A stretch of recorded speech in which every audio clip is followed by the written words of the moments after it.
Hello, welcome to my stream. Tonight we'll be playing more of RollerCoaster Tycoon Deluxe, and we'll be continuing the level we were playing last Friday, which was Razor Rocks.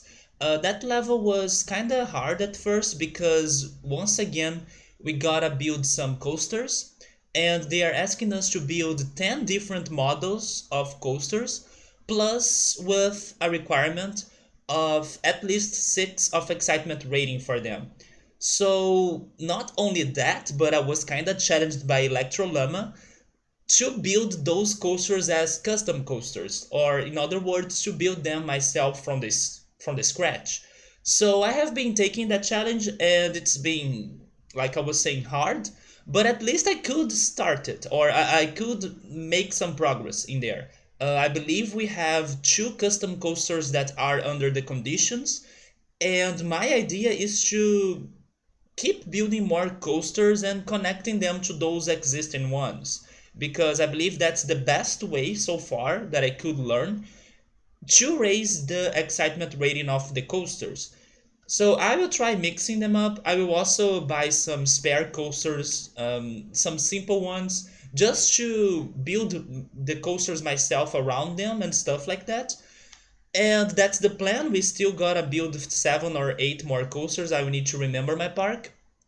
But yeah, let's see how that goes.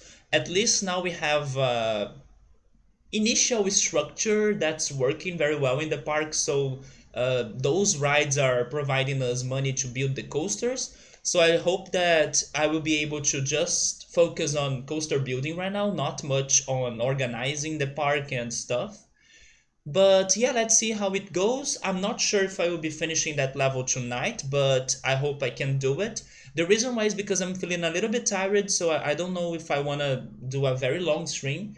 I was thinking around something close to 4 hours maybe. But let's see, depending on my progress, maybe I can go for longer, or I can stream for longer than that, and just to finish the level, which would be the best situation. But yeah, let me open it. Let me remember how was everything in there.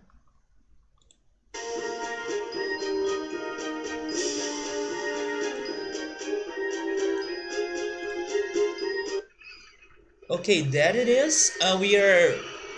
Actually we are in year 6 right now, which is kind of surprising to me, but makes sense at the same time because I have been streaming this game for I have been doing some very long streams of this game in general, but today I think I would prefer having a shorter one. And like I was saying, my plan is to build some simple coasters, for example, those two shuttle loops in there, and then in between them, I add my own coaster. I build my own model from the scratch. Hi Nubble, how are you, man? How's your Friday, or how was your week? I hope you're doing alright. And also, like I was saying, we do have some money, so we can use that money to keep going with the coasters. We're doing fine, me too. I'm just feeling a little bit tired today. I'm not sure if I want to stream for very long, but let's see if I can, if not finish this level, at least get very close from doing it. Nubble, were you by any chance checking the Pokemon stream? The Pokemon Sword and Shield live stream, sort of, that they are doing right now? I was watching that actually, and it's been very frustrating. You were checking that out? It's been really frustrating, but the YouTube channel that I was watching it, I was also watching people reacting to it, right? I think it's more fun instead of just watching the stream that nothing really happens. So I was watching it with the Brazilian Pokemon community and stuff, and it's been very fun because of all of the memes. So even though the stream is very frustrating, the memes have been the best because nothing happened. So people decided to add things on the freaking forest, like gifs and funny pictures. So our minds and our creativity could place things and they could happen in that forest. So yeah, it's been really disappointing. I think the only new thing so far that I could see in there was a supposed Ponyta from Galar region, or from the Galarian region. but it's still not confirmed. It was just a small glimpse of it. Although we have heard its cry, so that's why I think it is true. I think it is going to be a Galarian Ponyta. Also, there were some rumors about it in the past, so I do think it's happening. But I was waiting for a confirmation, a better view of it. Although so far I could watch, nothing else was revealed. Maybe during my stream right here, something may happen in there, and then I want to check that out after it. But yeah, it's been very frustrating. They are not even showing us a lot of old Pokemon that would be nice to see again. It's always the same Pokemon: Pikachu, Marlow, sometimes how is it called again? Um the evolution of Marlow, it's Shinotic. I just remembered it, Shinotic. And then there was an Impidimp at some point too, but he's not really a new Pokemon since people that went to E3 they were able to see that Pokemon in there, so he was kind of revealed in there.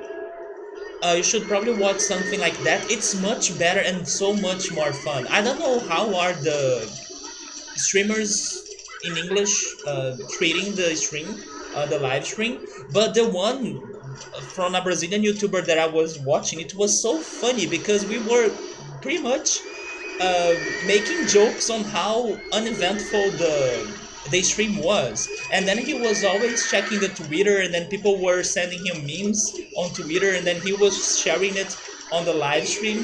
So it was super funny, and you know when you have that kind of guilty pleasure of suffering with other people, and then it kind of feels good because you are not suffering that alone, you're not feeling that pain alone. So I was enjoying it because of that. It was a shared pain with the whole Brazilian Pokemon community that was super funny to experience. I kind of wish I was still watching it, to be honest, but I will see if he will be still streaming after my stream. Although he was getting also very tired because he was watching it since the beginning, so he may be finishing it soon, unless he gets some crazy energy pump, or how can I say it? Some energy boost, right? He gets some crazy energy boost to keep going on. I doubt he will be streaming it for 24 hours. The only thing you saw before passing out was a Pikachu and a bunch of Gen 7 mushrooms. Yeah, those were the Marlows. And then go back into hiding. If you go on Twitter, you may be able to see Impidimp, like I was saying, but he's not really a new Pokemon because he was kind of revealed before. Not officially though. I mean, by officially, there wasn't not a trailer saying his name and everything. People just met him in E3 when they were playing the demo. But yeah, there is this other Pokemon that at first we could only see its tail, and then there was a moment that he ran in a very corner of the forest. It was very hard to see it, also very fast. And then people could hear some some galloping sound, so they assumed it was like a horse Pokemon. And then by creativity and stuff, they also drew right the supposed shape of that Pokemon, and it looks a lot like a Ponyta. And then later on, we could hear a Ponyta cry in the forest. I was there for it, so I could hear it too. And then we were like, okay, there is a Ponyta in this forest, and it's probably not going to be the original one because what's the logic behind it, right? A fire horse in the middle of a forest? That doesn't make sense. So it may be a Ponyta, and hopefully it is a Galarian form. And people have also been speculating it could be fairy type or a ghost type. And then it may evolve into a Pegasus. Yeah, because according to some old rumors, the new Rapidash could become a Pegasus, and I really like that idea. You think it could be a grass horse? It could be too, but I believe more in the fairy speculation. I think that if it is based on a unicorn, the fairy type makes more sense to it, in my opinion. But people have also been considering the ghost type because it could be the spirit of the forest as well. But then I was like, but Mimikyu is already fairy and ghost. I don't know if that combination would happen. And then if it evolves into a Pegasus, then I think it's going to become a flying type. But it's all speculation, although there is a Ponyta in that forest for sure. I do hope that by the end of the Pokemon live stream, they reveal that Pokemon for us because seriously, it's been very frustrating. Fairy or Ghost both would make more sense since given Ponytas are based on a mythical creature of the night. I also think so. I think those two types would be the best ones for it. But then if it becomes a Pegasus, I would like to see the flying type going on as well. And then some people have also been thinking that maybe we have Galarian Ponyta, Galarian Rapidash, and then an evolution of Rapidash. Just like what happened to the Galarian Linoone, right? So let me see what I can do in here.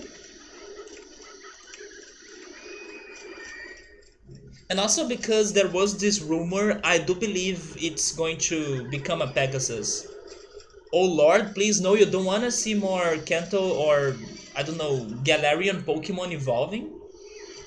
I mean, I should say Galarian forms, right? Galarian forms evolving. Hi Subaru, how are you, man? How's your Friday? We are talking about Pokemon because they were... Oh wait, I need to decrease the prices of many rides in here. Because there is this live stream going on in a forest in Sword and Shield, but it's been so uneventful and it's so bad that it's kind of funny as well. I'm doing alright, I'm just kinda tired, man. Obstagoon is such a weird addiction. I was not a big fan of the Zigzagoon Galarian line, but also I gotta say that I'm frustrated because I miss original dark types. Dark types are my favorite types, and since Gen 7, they haven't been given they haven't been giving right they haven't been giving us many original dark types, and every time there is a new dark type it's basically a, I don't know, a Pokemon from the past that's being recycled. So I'm kind of tired of it. Give me a new original dark type, please. A reskin, yeah. So I'm tired of Alola Rattata. I'm tired of Galarian Zigzagoon. And then there was also Alolan Meowth. Where are the real dark types? And the only new original dark type they gave me, which was pretty much Incineroar, he looks like a fighting type, so I don't get it. I want a real dark type this time. Oh yeah, there was also Alolan Muk. Why only with the dark type? Why not give us a more original Pokemon with them as well? The problem was that it was only reskins, like you said. Give me also original Pokemon, new ones. So I'm kind of tired of them recycling Pokemon and giving them the dark type for them.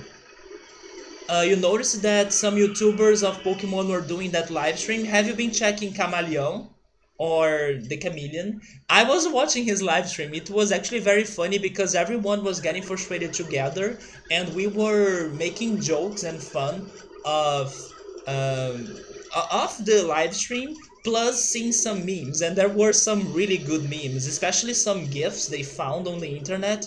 They have been very funny. I don't know if he's still going because he was getting very tired, but I do hope he's still going because I was really enjoying it. But yeah, Subaru, nothing has really happened in that live stream. Only one thing, but it was very fast, quick, and nobody's really sure of it. But it's a supposed Galarian Ponyta, but we gotta wait for more uh, for more information, right? For them to reveal it for real to us. So let me see here. I need to decrease the amount of the price for motion simulator. Ferris wheel, I guess. Circus.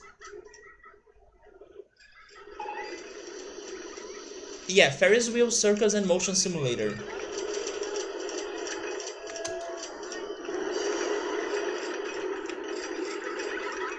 Actually, the motion simulator was really expensive, so I get the complaints. The circus is not expensive though.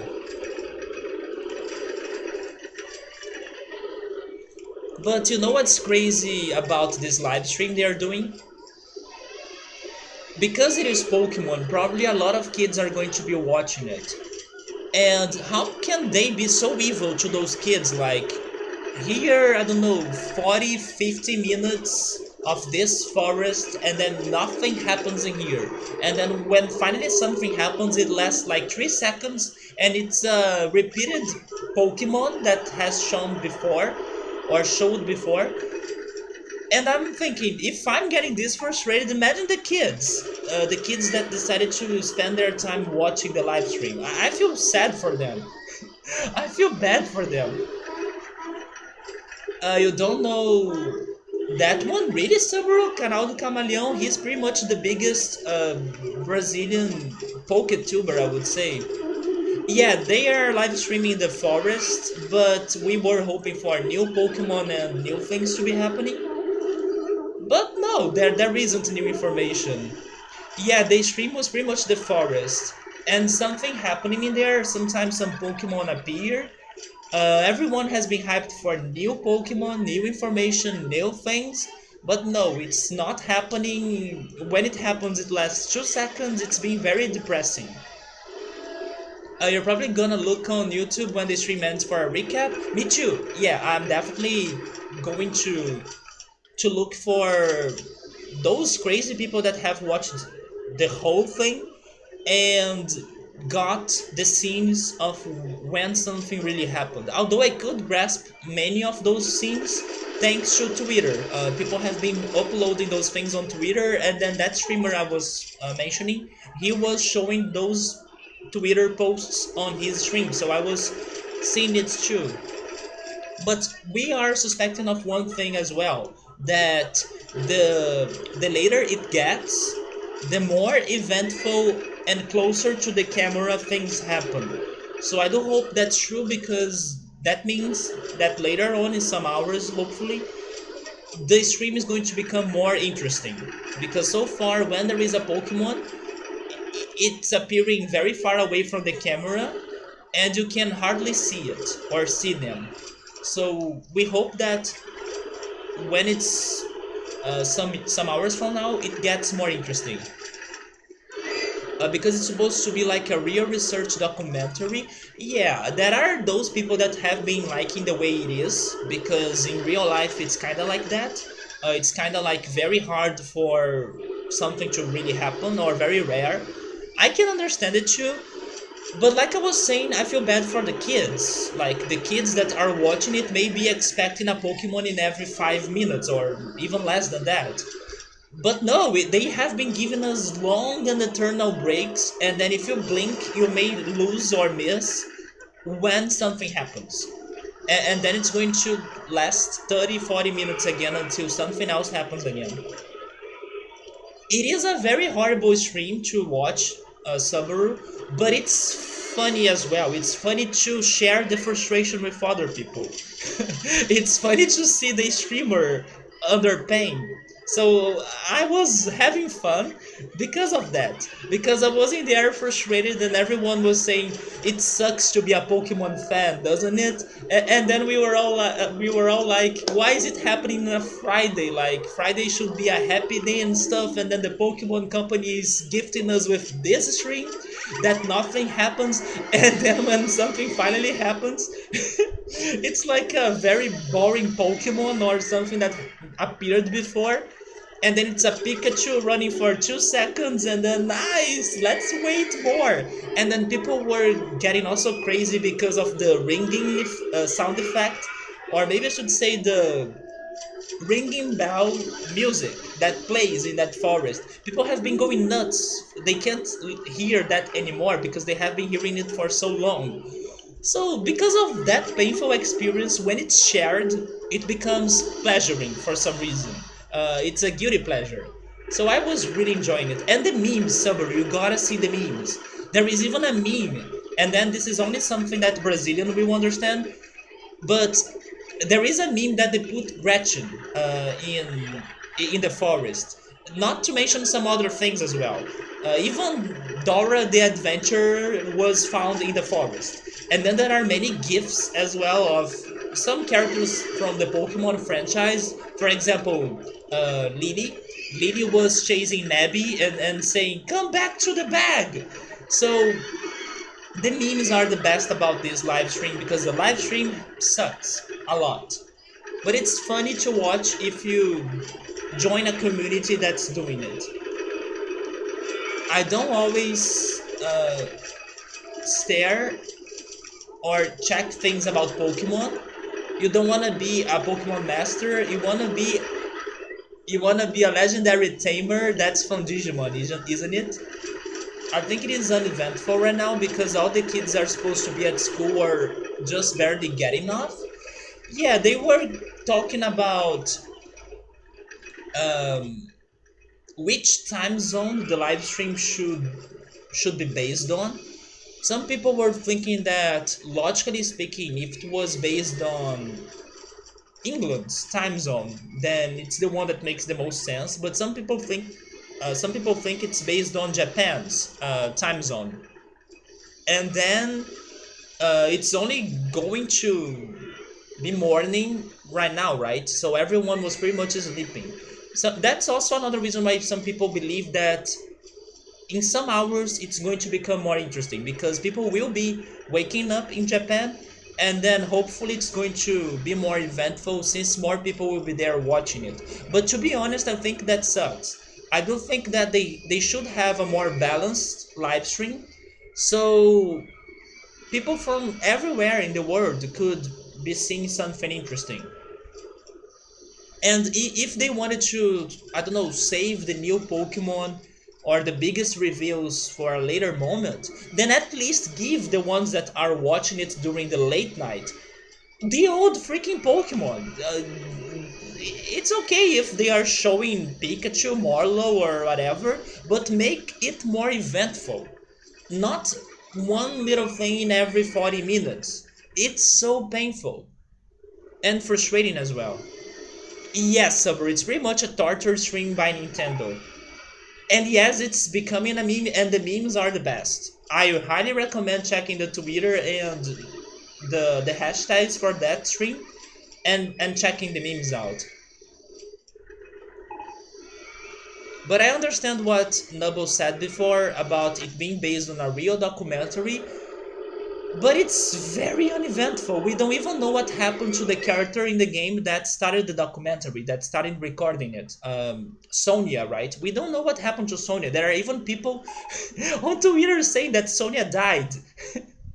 Or Sonia was one of those Pokemon, or she's making the sounds in the forest to make pranks on everyone. Anyways, the best is the people watching it. It's not the content they are providing us. But guys, in this small talk we had, I was able to get like 10,000 money here. Let me start the next coaster.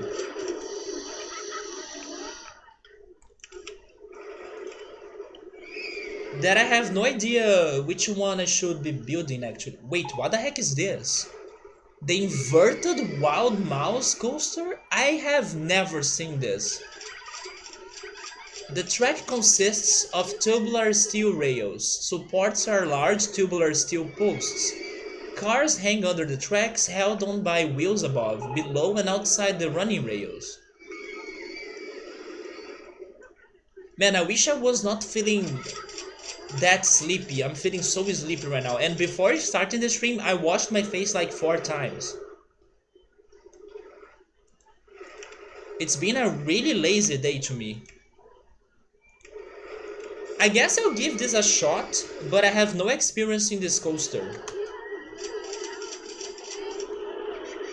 Where should I build it?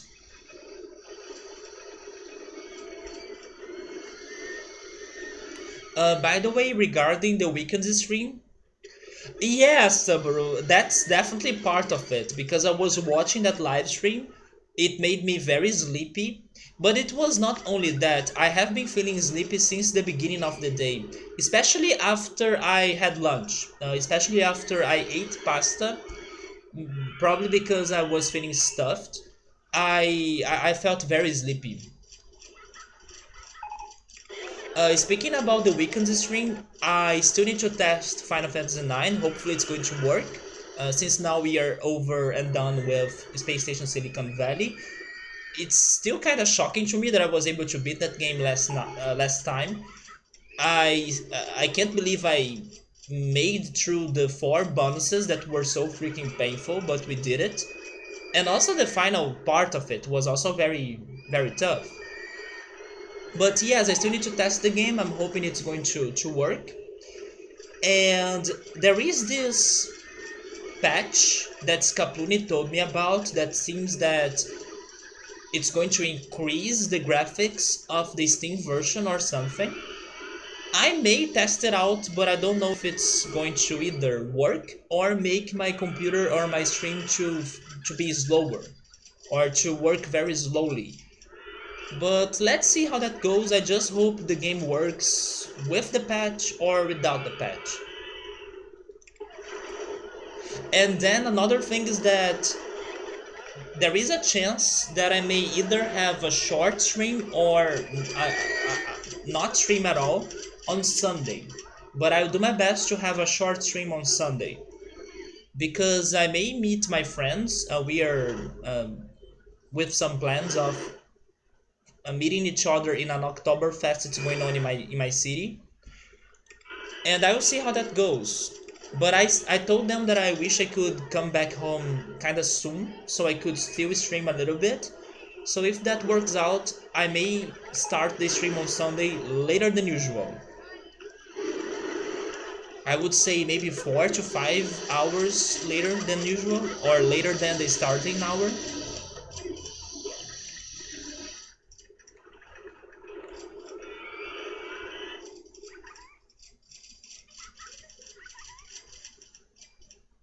But yes, the bad thing about feeling sleepy right now is that I'm still like not very creative on what I'm doing today in this park. I may need some time to feel it again.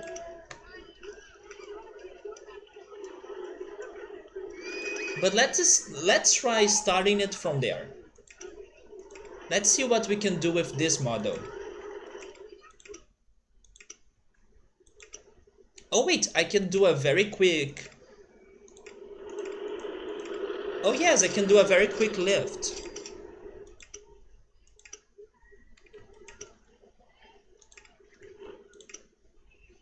So guys, in case something happens in that Pokemon live stream, if you guys check some news about it, you can let me know. And then after my stream, I may check that out as well. But honestly, I don't think things may be happening in the couple, I don't know, 2 hours. Maybe after 2 to 3 hours, some more things happen.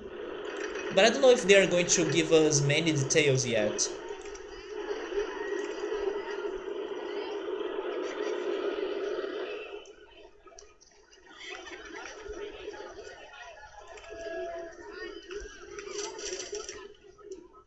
So one thing that I need to do for sure is connecting this coaster to the other coasters, right? Let's try...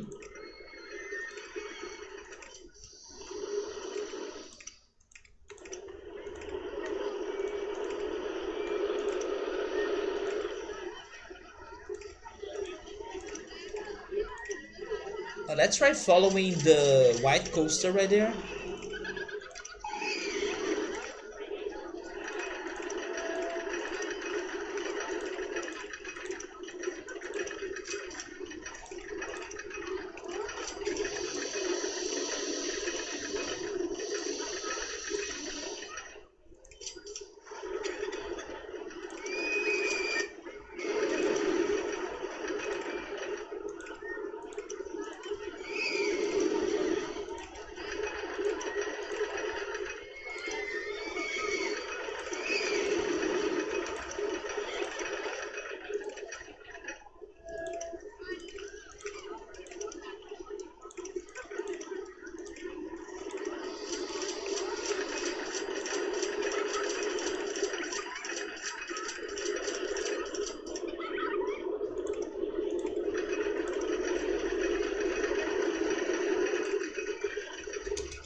I hate when the camera sometimes goes far away from where I was.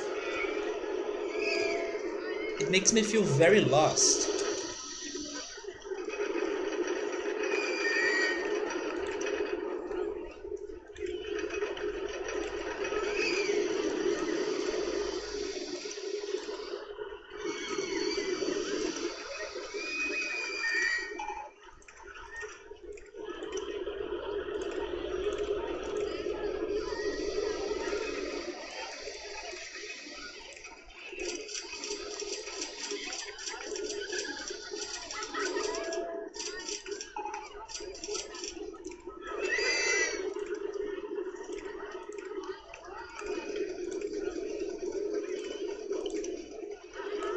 You were checking the memes?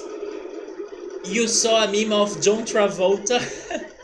Is it that one that he's like looking around? I haven't seen that one, but I can totally picture it. Yeah, it's probably that one, right? That he's like. It is that one. It could only be that one. It's a freaking classic gif.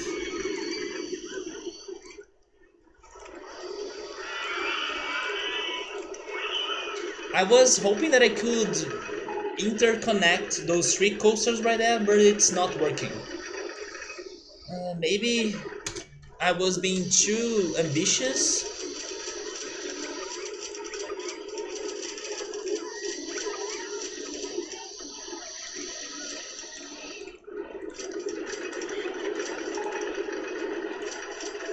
Or maybe I just needed some more height, right?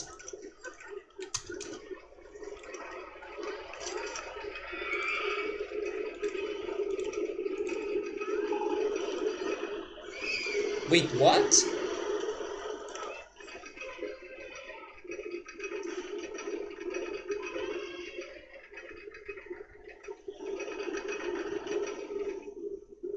I don't understand what they just said about this coaster right here.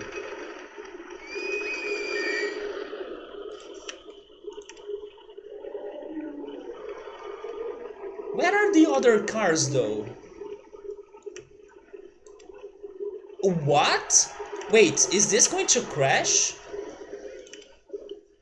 Okay, I'm getting scared of that, so I'm going to only have a single car in there. I will never understand why sometimes the coasters they stop working properly.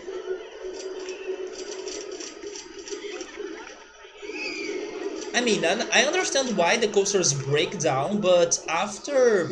Wait, what have I done here? Mouse? There we go. After the mechanics fix the coasters, I was hoping that they wouldn't have any sort of problem. But no, sometimes the coasters are working, and then they have problems with their cars getting stuck somewhere. I don't understand what makes the change.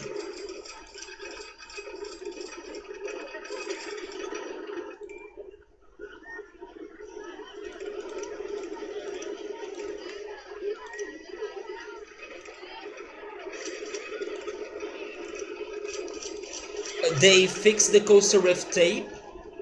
I told you in the past about this roller coaster I went in my hometown, and then after um, going on it, I could see someone fixing or cleaning the coaster by using newspaper, right? So yeah,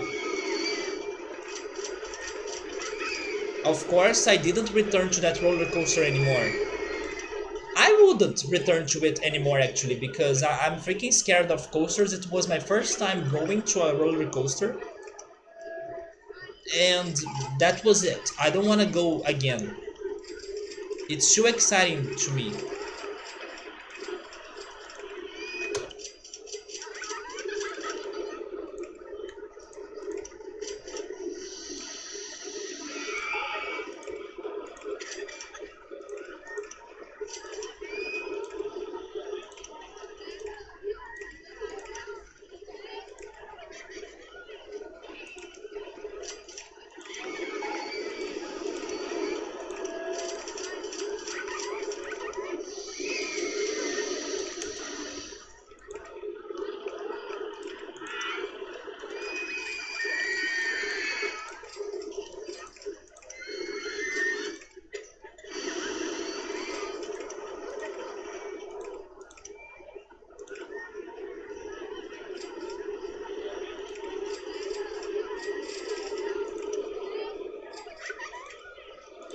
There we go. I'm considering going inside the mountain.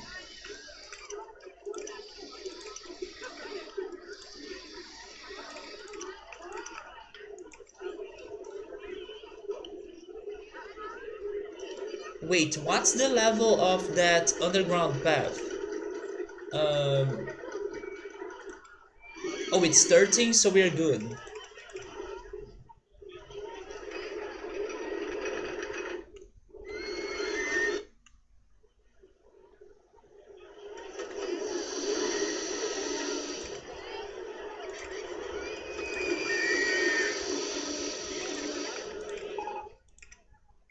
The headstall.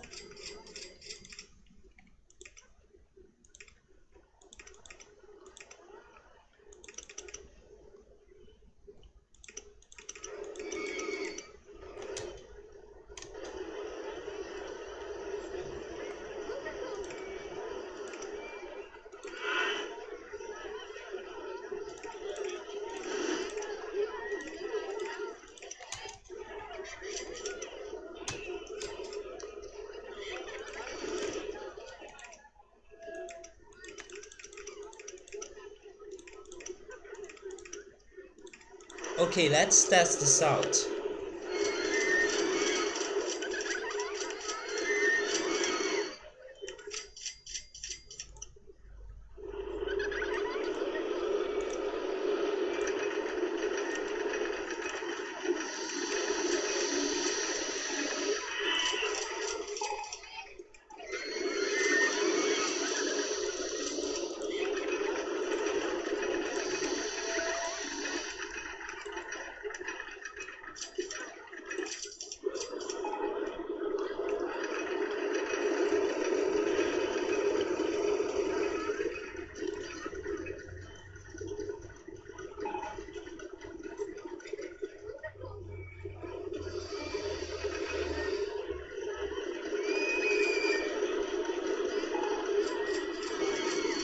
Honestly, I don't think this is going to be it. I think we'll need to change it.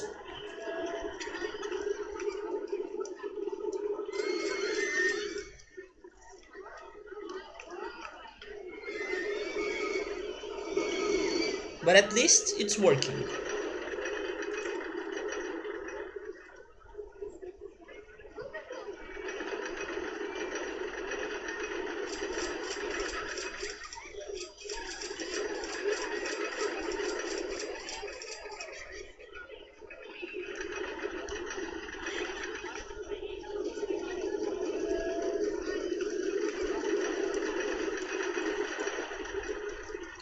Oh, never mind, it's very, very close. We will need to change, but it's higher than what I was expecting. Okay, so what should I change? Oh, I have an idea. Let's try connecting it to the shuttle loops too.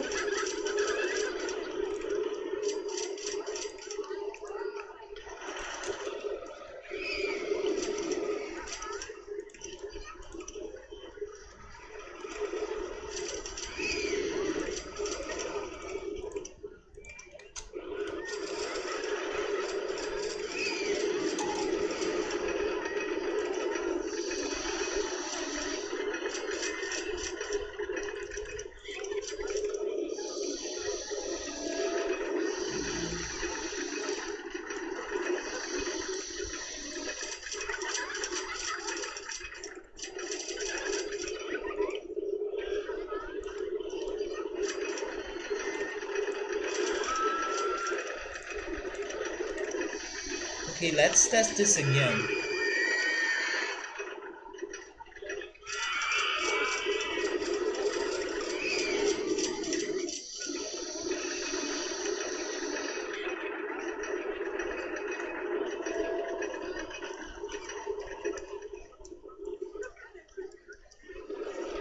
Yeah, right? It was a very close first attempt.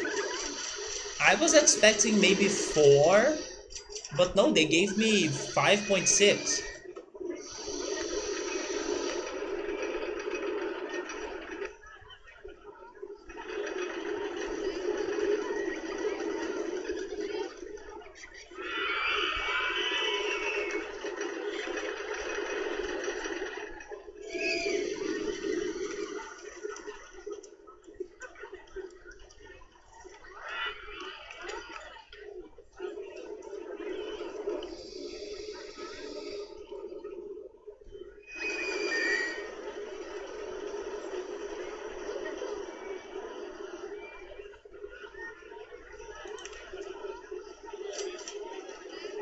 I just don't understand why they called this roller coaster as a wild mouse one. Because the car of it's not like a mouse. Oh, there we go. It did a small change and then it got to 7. That's insane. But hey, another coaster down then. But that change was crazy. It was just this section right here, and it was enough to boost it with more than actually 2 points, right? Okay, let's. Oh, wait. First, give me more cars. Actually, just for safety, 10 cars. And then inspections in every 10 minutes. This little change, even in real life, would be more interesting. Yeah, it's nice to see this shuttle loop connecting to the red coaster. Yeah, but I don't know. I was expecting the change to be lower than that. Maybe just 1 point, so we could get to 6, and that was it.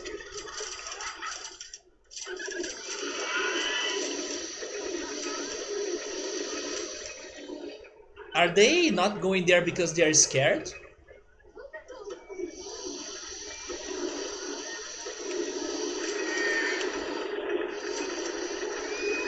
Oh, some people can't afford it.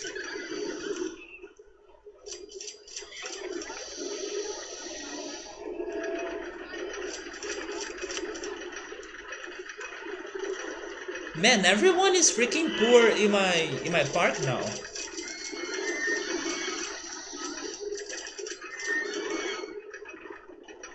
But it seems to be alright. Actually, some people were saying that it's in a good value. Uh, Give me 20 more cents then. But yeah, most people they can't afford it. So since we were able to get one more coaster, I'm going to save the game.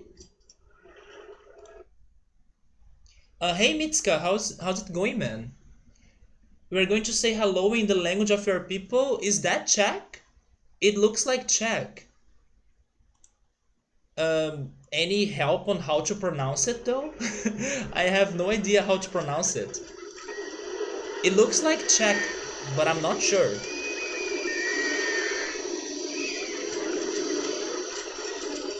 Oh, it's Polish. You've got more vowels. I see. Yeah, so I don't know how to even try it.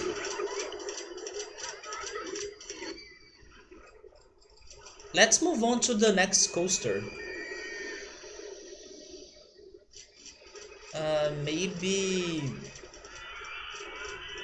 Maybe this one, the inverted roller coaster. I will go for this one.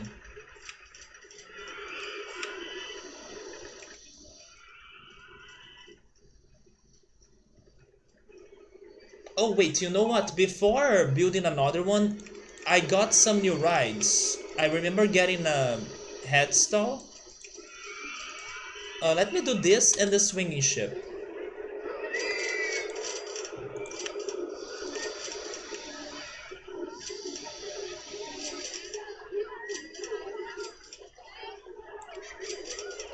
Green hats? No. Um,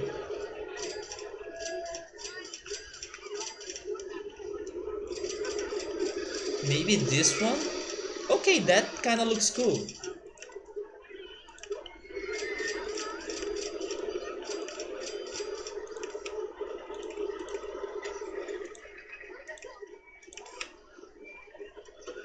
Wait, I was close enough because of Czech?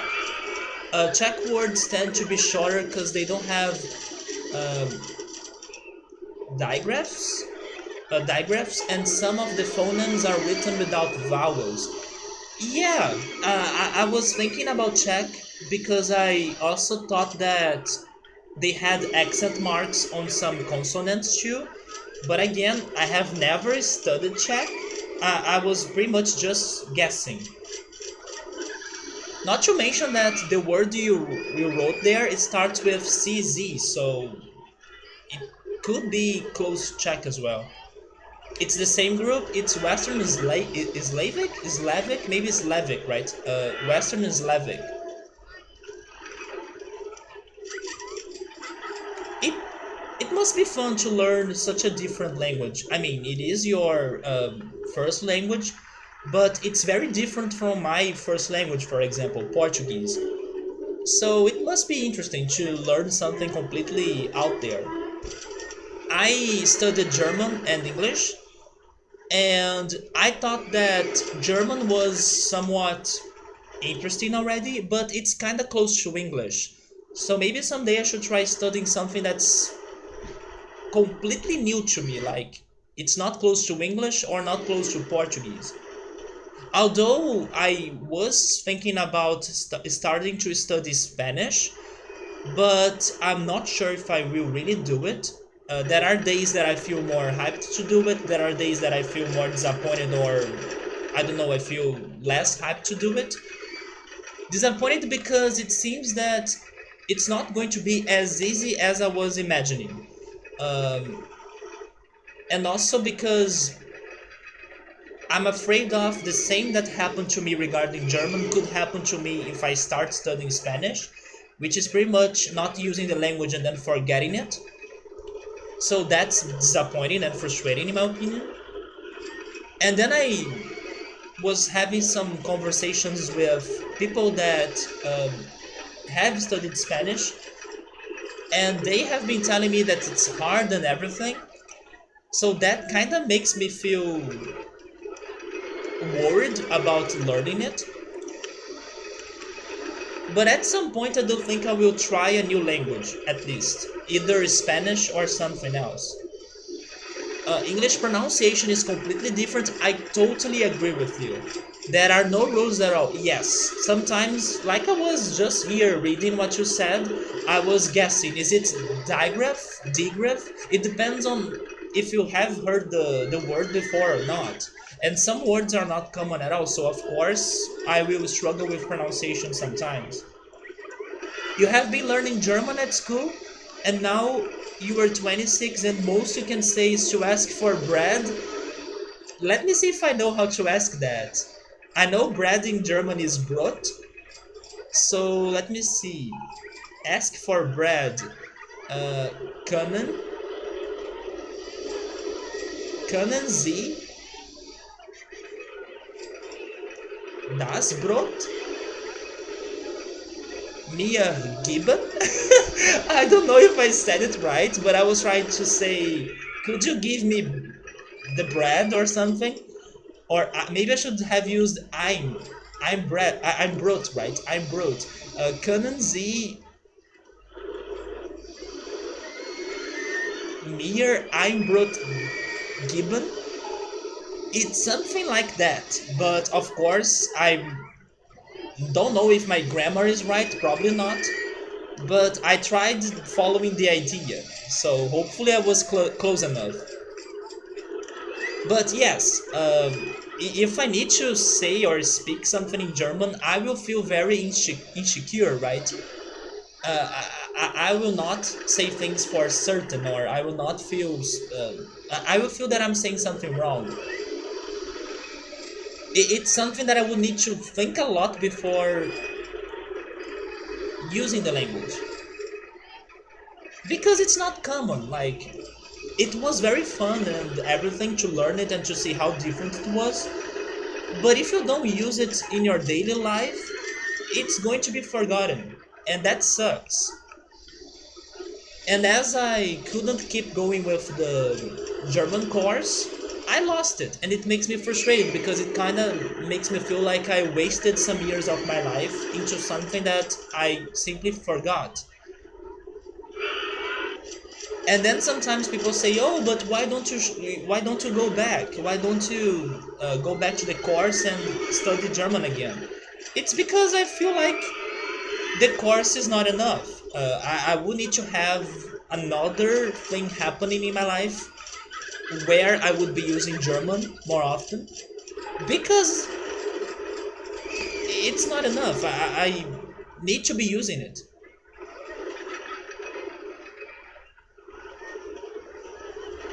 Even English is hard for you to keep it up. What really helped me to learn and to get better regarding English was definitely to start streaming. But at least I could understand English very well.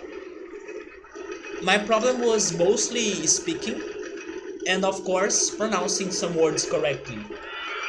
But at least I could understand English very well for a long time. But that's not enough. When you like visit the country or when you meet people that speak that language, it's important for you to also have a very good spoken English or to have some skills in the spoken language. Oh yes, I was thinking about. Oh, by the way, they gave me the go karts. I love building that. And also this. I don't think I have a Woa belly in this park. Also, is this on maximum? It is on normal. Give me maximum. Now I have money to do maximum funding.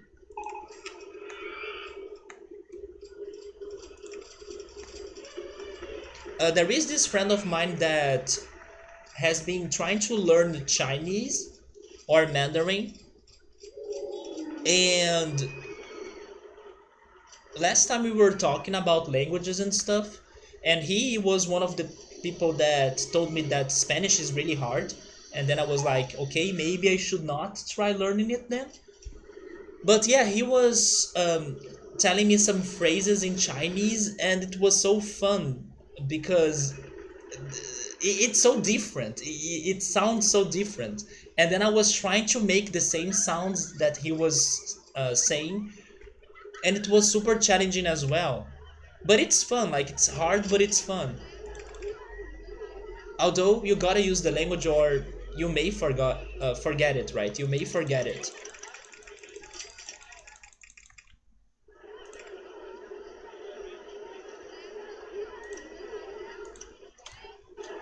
I could have this tower on another mountain, but I also think it's nice to have the two towers close by.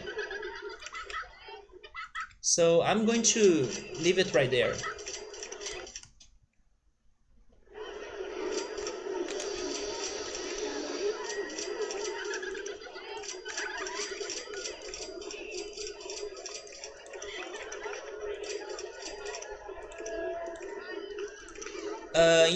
In Brazil or in Rio, uh, there is a big event going on. Maybe some of you have heard of it before. It's called Rock in Rio. It's pretty much one of the biggest concerts that happen in Brazil. And even though I haven't checked the the the person's accent out, people were saying very good things about Weezer's vocalist or singer. I don't know his name though, but I know the band Weezer. They were saying that everything he said in Portuguese during the concert in here was fantastic. Like people were shocked on how great his Portuguese sound like. So I was checking that on Twitter, although I wish I could have heard him. I haven't. But it's also amazing or great when you see that there is someone making an effort to at least say the basics of your language or learn the basics of a language. So I was really happy to see those news, even though I wish I could have heard him. But everyone was like saying great things because his Portuguese sounds amazing. And then people have also been making jokes about, come on, Weezer, release a Portuguese album or release an album in Portuguese because you can speak Portuguese very well. So that was kind of funny. I've noticed that even after living and studying in the UK for 2 years, you still stutter when you are tired. Oh yeah, definitely. When you are speaking a second language, you do get tired. If I'm streaming in here for super long, I will get tired of speaking in English for sure. It also depends on the day. There are days that I feel more energetic, or I feel better about. Um, maybe I should also say that I feel more likely to be streaming and stuff. And there are some other days that I feel a little bit more down. Today I'm sleepy, so it's one of my down days. But yeah, after hours, and depending on how much you have been chatting or using the language, you do feel tired, and then you start to struggle, and then you may make some mistakes and stuff. And yeah, you gotta get some rest from the language.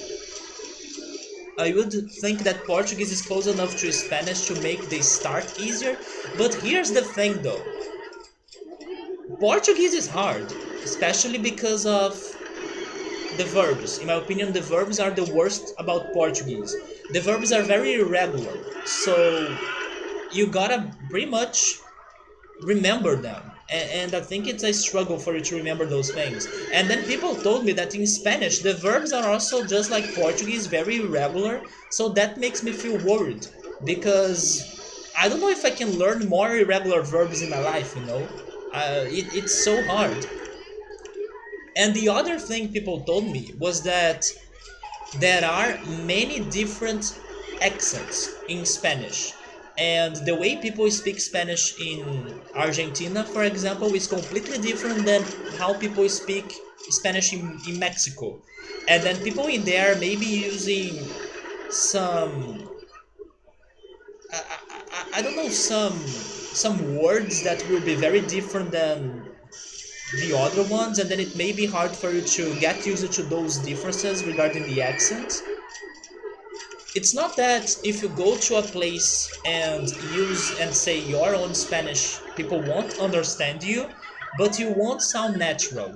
That's pretty much what will be happening. Uh, I don't know how to say it, but one of the differences was that how people will refer to the second person in in singular and in plural in those two countries, like in Mexico or in Argentina. People will be saying it in one way in a country and then in another way in the other country. And because of that change, the verbs are going to change. You need to conjugate them differently.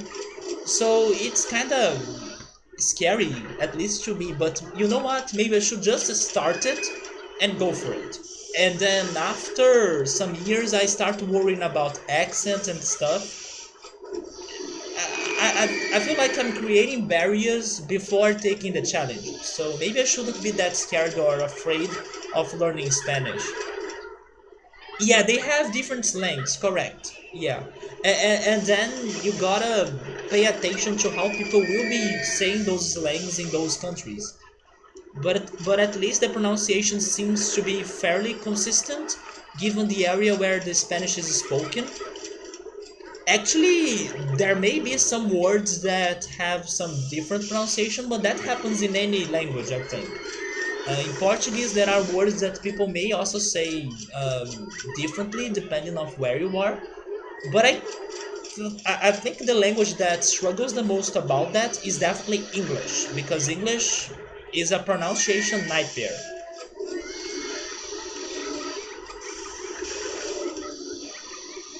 But yeah, this friend that has learned Chinese, he was actually calling me to, like, come on, let's start studying Spanish next year. He has only studied 6 months of Spanish, and he was already able to learn those differences regarding accents and stuff because he does really like to study languages. He's learned English, He is trying to learn Chinese as well. He wants to learn some other languages too. I think I think that his girlfriend knows German, so he may try to learn German as well. He loves languages. And then he was kind of inviting me to join him and try to start studying Spanish, but I'm not sure if I will. I'll need to think about that. I should though. I'm curious about it, but I get frustrated on not having a way to practice it. There are some people on my streams that they speak Spanish, for example, Emily. There are some people that also learned some Spanish, for example, Meowser. And if I keep thinking, maybe I will remember more people. But of course, I wouldn't be speaking in Spanish on my streams forever, right? So I don't know if it would really help me that much. I was just comparing it to British English. Actually, I was very shocked um, after learning about some crazy slangs and accents they have in England. It's not only like the British accent, but in London, for example, they have some very specific accents going on in there. So that was kind of shocking to me. Where you could understand accent from New York, but we struggled with Harrogate, which is like 40-minute trip, right? Yeah, I have heard that in there are so many different accents that are very close to each other, like the places are close to each other. In Brazil, sometimes you have something like that too. The accent in where I live is very different from the accent that from the place that Subaru lives, for example. But I would say it's still easy to understand. Although my ears are used to Portuguese, I don't know how it sounds to foreigners or from people that speak Portuguese as a second language. But the accent is there and it's different, that's for sure. I would say, especially in my state, in the Rio de Janeiro state, in here we have we we say a lot of words by adding a sh sound that is not common in other places of Brazil.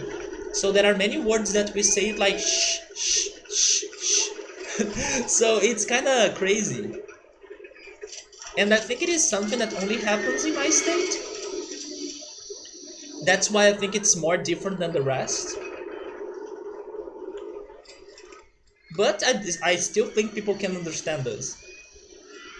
But yes, I heard about that crazy difference that happens in England or in the UK regarding accents. That is very crazy.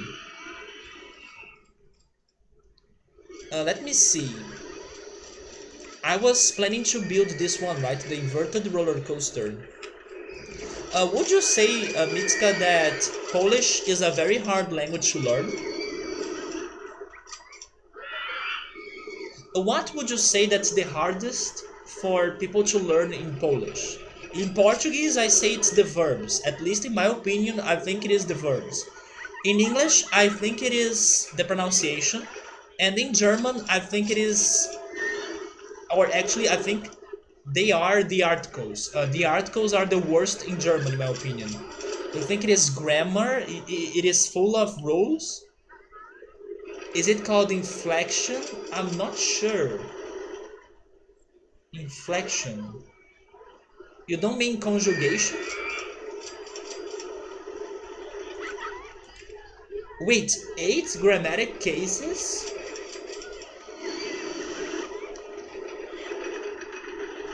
I'm not sure.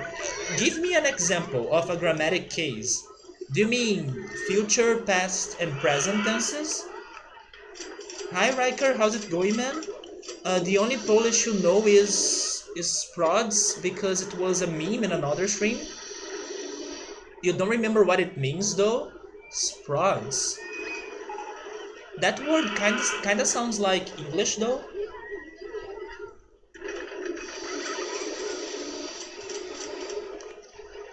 In Portuguese, you do have a lot of different past, present, um, and future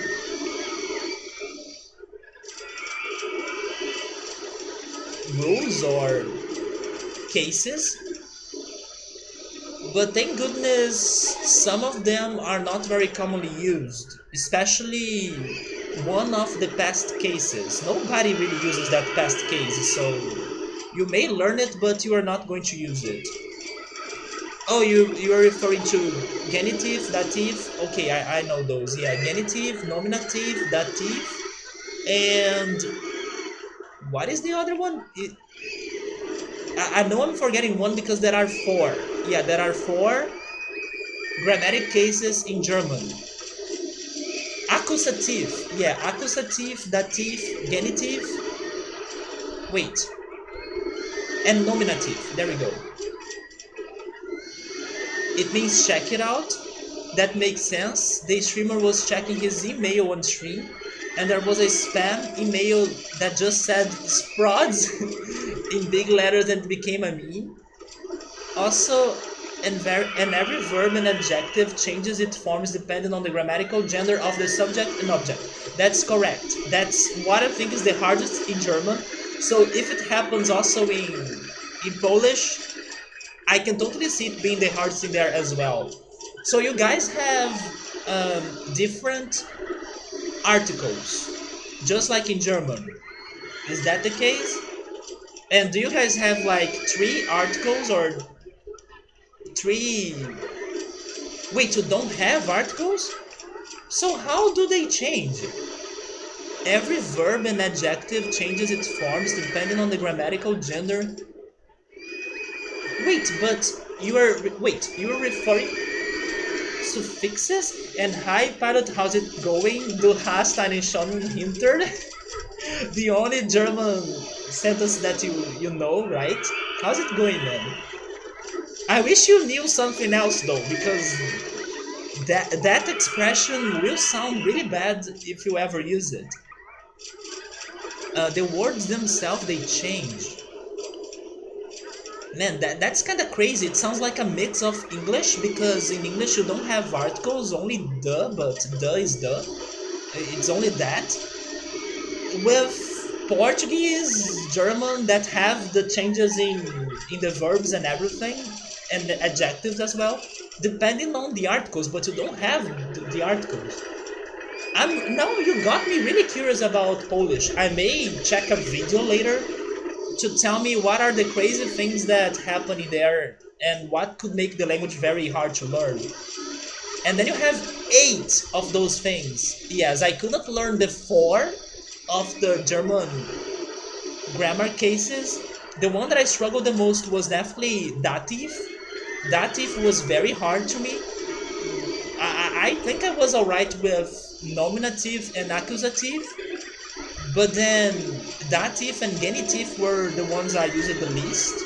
So if you have even 4 more than those, you're dead if you try to learn Polish.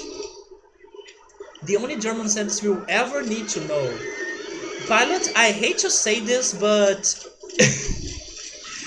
maybe you should learn how to say that in Portuguese, because I think it will sound a little bit better in Portuguese if you come to Brazil someday than in Germany, because I think that in Germany people will feel offended by it, but in here it may depend. There is a small chance you may have some good chances of a positive result. But yeah, man, and Hydro Dancing, what's up? Happy Friday. You only know Du hast from the song? Yeah, I only know the beginning. It's like du hast mich, and then du hast mich something. It's pretty much you made me. You made me something, or you made something to me. Oh, gefragt? Okay, so it's like you made me a question. Gefragt is from fragen, which is to question, and gefragt is the past. So it's like you made me a question, or you asked me something, pretty much. It was a hit while in Germany. Seriously, you spent some good time there. But yes, you should also learn it in Portuguese for visiting Portugal and Brazil. Again, I don't know how people would react to that in Portugal. And in Brazil, things have been changing, which is something that I kind of like. That we were actually talking about this in my last English class. We were talking about personal bubbles, right? Hopefully, that's how it's said in English. Personal bubbles and how personal bubbles are different in many countries. In Brazil, uh, people are usually very touchy, so uh, we hug a lot, we kiss a lot, we touch people a lot. But it's been changing. At least I think it's been changing. We are still very touchy, but not everyone will take it nicely anymore. And I kind of think it's good, but on the opposite side, it makes it makes it harder for you to be more touchy to your friends as well, because you don't know if you're going to be invading their personal spaces and stuff. And in the past, it used to be more common, less worrisome, and I kind of feel a little bit bad because of that. But I can totally understand that, for example, considering strangers, I do like that it's been getting uh, more serious, that people haven't been invading other people's personal bubbles that much. But regarding like friends and stuff, I sometimes want to be more touchy with my friends, but I'm not sure if I should. Unless, of course, I have some intimacy. It's hard for me to be more touchy with new friends or new people that I'm starting a friendship. So I have been struggling a little bit about that, or thinking about that. Ramstein were great back then. I think it's like du hast, meaning you have. Yeah, du hast is you have, because it's like haben, which is pretty much the verb to have, and then it's do, so it's you have. If it is a play on words, I don't know if it is a play on words. I just thought that he was little by little completing his sentence, like du hast mich, so you you have me, and then du hast mich gefragt, which is you made me a question, or you have made me a question or something. That would explain ich hab nichts gesagt. Ich hab nichts gesagt is like I haven't said anything. Sagen is to say, and then nicht is like no, so it's the negation. So I said nothing. I haven't said a thing. Ich hab nichts gesagt. I think I have said this before, but don't touch people in America. Don't worry, I'm very aware of it. Actually, don't touch people in many other places, like in many countries. I think only a few countries may be more. Um, People may be more touchy. Maybe most of them will be like Latin American countries, because I also think in Mexico people can be more touchy as well. At least from what I heard. I'm not sure. I haven't been there, so I don't know if I'm right or wrong. But I have this impression that Mexican culture may have a lot to do with Brazilian culture, and probably some other Latin American countries as well. So, yeah, if it's not a Latin American country, I think I would not try to touch people at all. Handshaking, and that's all. Unless, of course, people give me the freedom to, I don't know, hug them or something. Touchy could result in shooty, that sucks actually. Or at least punchy. If I recall correctly, it can mean both you hate me and you have me. You hate me in German. Do I remember that?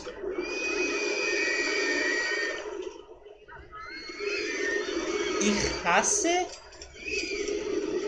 I'm not sure though, it's been forever, but I'm guessing it is like Ihase. But I will need to confirm that. It depends of what kind of touch we're talking about. For example, touching strangers on their shoulder for like to call their attention. Hey, can you help me with something? Or touching them on the shoulder. Even that I would feel worried about. But in here it's cool. Like in here, people will not overreact if you touch them on the shoulder, even if it is a stranger, because you're just calling their attention. And regarding people that you may have some sort of intimacy, if you could hug them, but then I think that some people may feel awkward in other countries, even if it's a friend. But in here, I do like when friends allow me to hug them, although I don't know when I get to the point that I can hug them without worrying about it. That's the thing. And in the past, it used to be more natural. But today, with all the social changes we are having, I feel more worried about should I do it? Should I not do it? And by like hugging people, I mean if there is a special occasion happening or a special situation happening, for example, with somebody's birthday. If it is somebody's birthday, I will hug the person no matter what. So I know it won't be bad. It won't have a problem. But I mean, like in casual days, when even there isn't anything special happening, I wish I had the freedom to hug more people, not naturally or normally. But no, now I have been more. Maybe I shouldn't. Maybe the person will not take it very well. I feel more worried about it. Also, maybe it's because I have met people from other places that being in touch with them is more difficult and stuff. Maybe that has also been changing me a little bit more and making me to worry about doing it. But yes, I have been wondering if things in Brazil have been more hard regarding this connection that for many years have been part of our culture, and it still is, but sometimes I don't know how to react to it. You were just talking with your dad, Joe Dancing, about this last weekend. He was saying how in the southern states everyone hugs. I have the feeling it's because of how close it is to Mexico. Because in my class, people were also saying that in Mexico they are very touchy.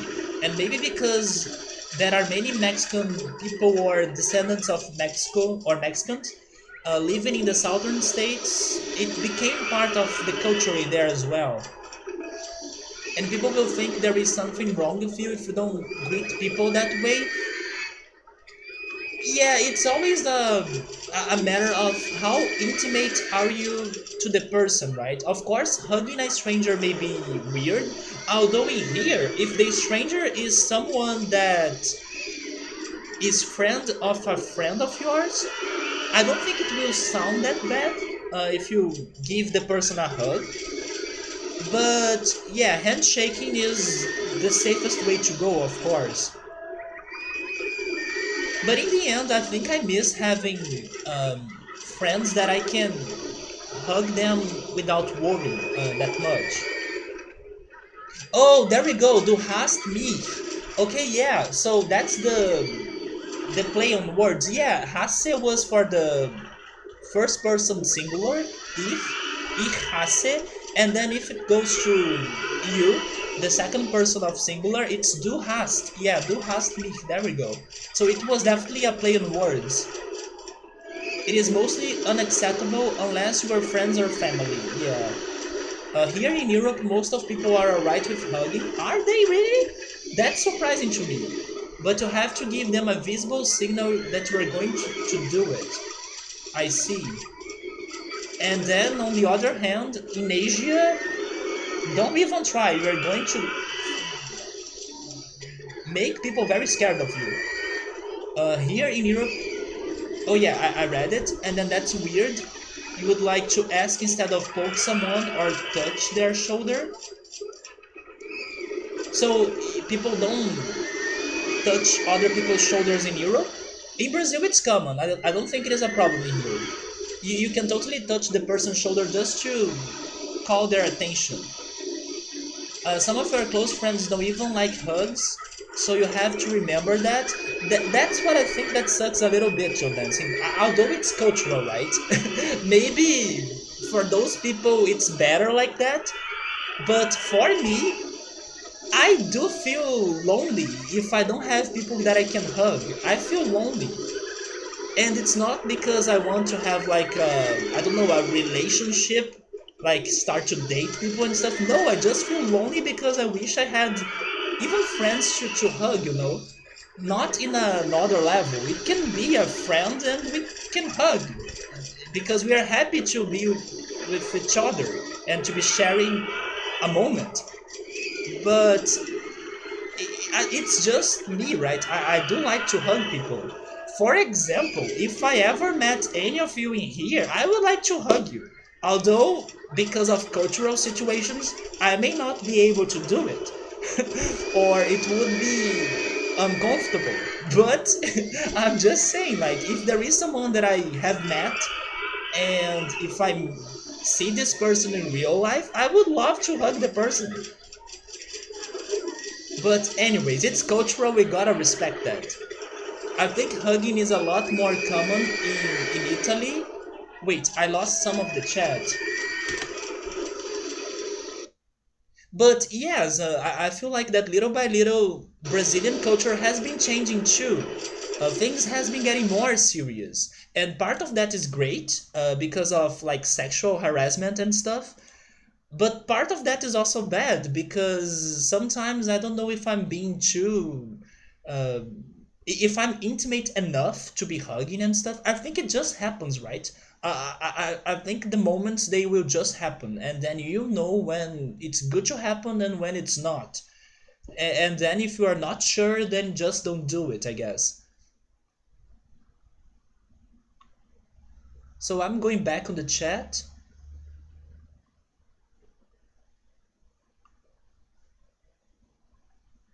You agree? Not all of the southern states are that close to Mexico, though.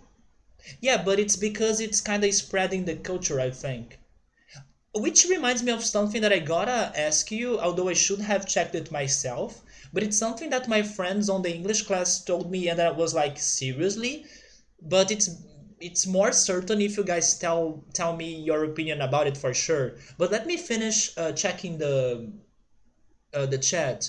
Of course, you wouldn't want to try to hug a macho type guy, but Mitska, in Brazil, there are macho type guys that will be hugging their friends. Like it's just a stereotype. Stereotype.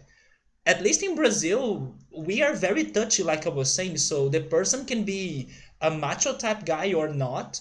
There are bonds that are formed between friends and stuff that will give them freedom to do such things. It's cultural here.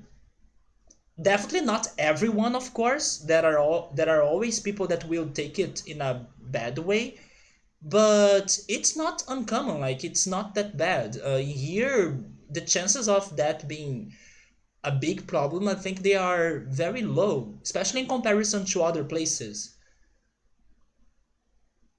So I think hugging is a lot more common in places like Italy, maybe in Spain and Portugal. Italians are pretty touchy in general. I know Italians have a lot of mannerisms, right? Because they speak a lot with their hands. And to be honest, I think Brazilians do that a lot too. Not as Italians, but we do have a lot of mannerisms too. Most of the ladies are alright if you're kind and it's nothing sexual. Just don't be gross. That's very true. But in Brazil, when you are greeting a lady, it's common for you to kiss their cheeks. And I know that sounds really bad in other countries, I think. In here, there are even some differences. For example, in Rio, where I live, it's common for you to give people two kisses, one in each cheek, while in other states the pattern is like three kisses. So sometimes it is confusing. Sometimes you don't know how many kisses you should be giving to the person. In Canada, it's very dependent on the person. Some people are huge huggers, and some are not. The key is to open up for a hug and ensure they open up for it too before going on for it or going in for it. That's basically what I mean, yeah, he said that in England, you gotta kind of show the person that you are going to hug the person, right? Being denied a hug seems rare though. Normally, people reluctantly agree to it, and I find that the drunker people are, the more likely they are a hugger. Yeah, that kind of makes a lot of sense too. I will be gravely offended if we don't say hello with a hug. There we go, pilot. Yes. Yes, that's what I'm saying. I will feel like, should I? Should I not? But I wish I went for it. If they own a race truck and wear camo, be careful about hugs. In Russia, wait, in Russia 60 years ago, it was fine for two men to kiss each other mouth to mouth as a sign of deep friendship. I know that in India, deep friends will be walking on the cities by having their pinkies like that. It's something that I have watched in a video of this Brazilian YouTuber that visited India, and then she was like shocked when she saw like two friends walking on the streets by having their pinkies like that. Instead of holding their hands together, it was like their pinkies. She thought it was super, super cute. And she was also very surprised because in India they have so many prejudice and I don't know, social barriers towards people and sexuality in general, that she was not expecting to see such a thing in there. And then they told her that it was common in there. Same, there we go, Joe Dancing. Yes, okay, I'm glad that you guys are fine with it because honestly, I'm a huggy person. I like to give hugs. There are some friends that they don't live close to me, unfortunately, but I miss their hugs a lot. Like they were really good hugs. So sometimes I feel nostalgic. Like man, I miss meeting those friends because we used to hug and then it used to be great. It used to be a great time, and I didn't used to feel like lonely. But unfortunately, life changes and people. Have you ever heard that great people live far? So yeah, I sometimes feel like that too. But anyways, guys, that's it for the greeting talk. Wait, I just noticed that my park has been getting a lot of crashed and destroyed things. By the way, Joe Dancing, we were talking about tarot readings last time, right? I gotta say that the tarot readings I have been following and checking on YouTube, they have been very accurate. Or they have been giving me some very good advices and I don't know, it's been very surprisingly accurate. Yeah, I was kind of shocked by. Maybe you know what's happening. Of course, things are always happening on your life, but sometimes you don't pay attention or you don't stop to think about those things that are going on in your life. And after I started watching those tarot videos, they helped me to pay more attention to what has been going on in my life. And then some things they are saying in there, I started to realize, oh yeah, this may be actually it. So it's been accurate because of that. It's been making me to think about my life, and then some things that I was like not realizing before, they become more clear, uh, and it's kind of crazy. So it was definitely a good change for me to start checking out those videos. Yeah, it's hard to explain. It's not like new things are happening or starting to going on, but I'm changing my way of seeing the things that are happening in my life. And then some of them may be things that were happening for some time, but I was not realizing them, and then it becomes more clear now because I stopped to think about them. The one that my friend did for your birthday was ridiculously accurate. It's been a nice adventure so far with the tarot since then. Yeah, it's been really great, even though sometimes we do get some bad cards, right? One example was that on my, not on my, right? It was like a reading for the horoscope. So the reading for my horoscope in October, it had the card that sucks the most, in my opinion, the Tower card. So I need to be careful about some things, or I should be careful about some things. But even though sometimes, of course, problems will happen, it's been great. It's been great to be checking the tarot readings. It's also very positive in general. The person that does the readings, they really try their best to comfort you and to give you some great advice and messages, even though tragedies and big problems may happen.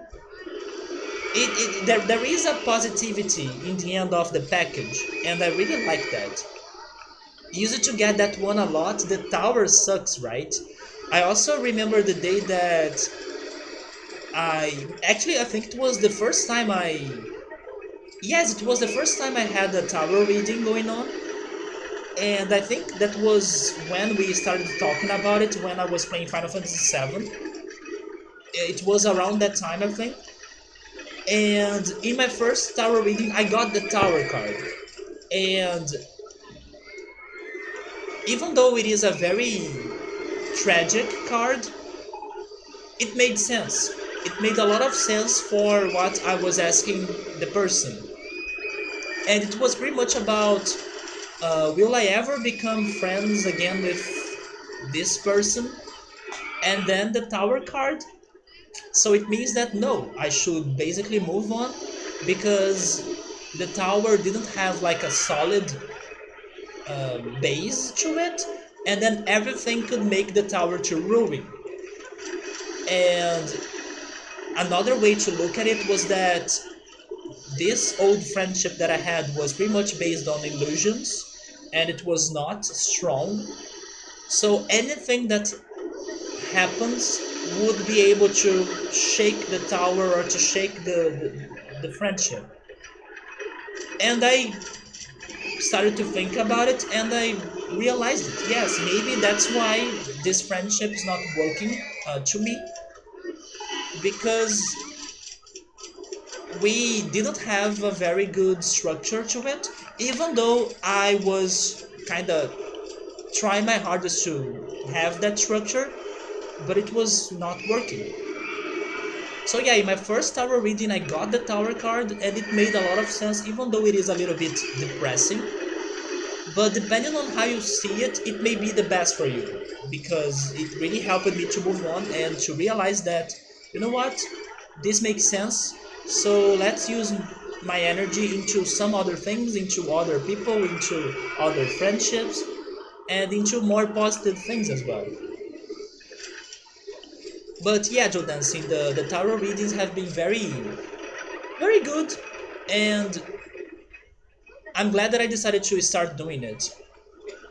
It is hard to make those decisions too, but you also should remember that not everything depends only on you, right? So that time I moved away from that friendship, but that also doesn't mean that everything is lost forever. Although I was like realizing that I did my part, and there is not much that I can do from now on. So it's better for me to really not keep investing on this. So that's what happened to me. 1 year ago, I think. I had that reading, I think 1 year ago when I was playing Final Fantasy VII. Yeah, good for you on that, definitely.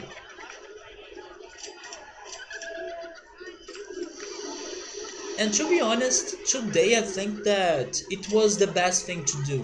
Um, it was not working out. Maybe I had some expectations on the person, and then the person was not having the expectations back.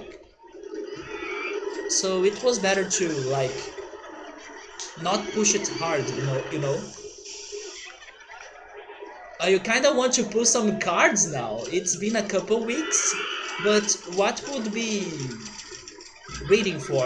Would you be reading what's happening for the week, for the month, for I don't know, for the future? And another thing, Joe Dancing, but this is going to be very short. I was also talking to you about Persona Q2 and how much I love Persona games and how I think you should check them out at some point, especially because they have something to do with tarot readings as well. Even though it is superficial, it's not like very major in the game. It's not going to go very deep, but it's curious and interesting. It's how I got more interested on tarot, thanks to Persona, and how much I love that game.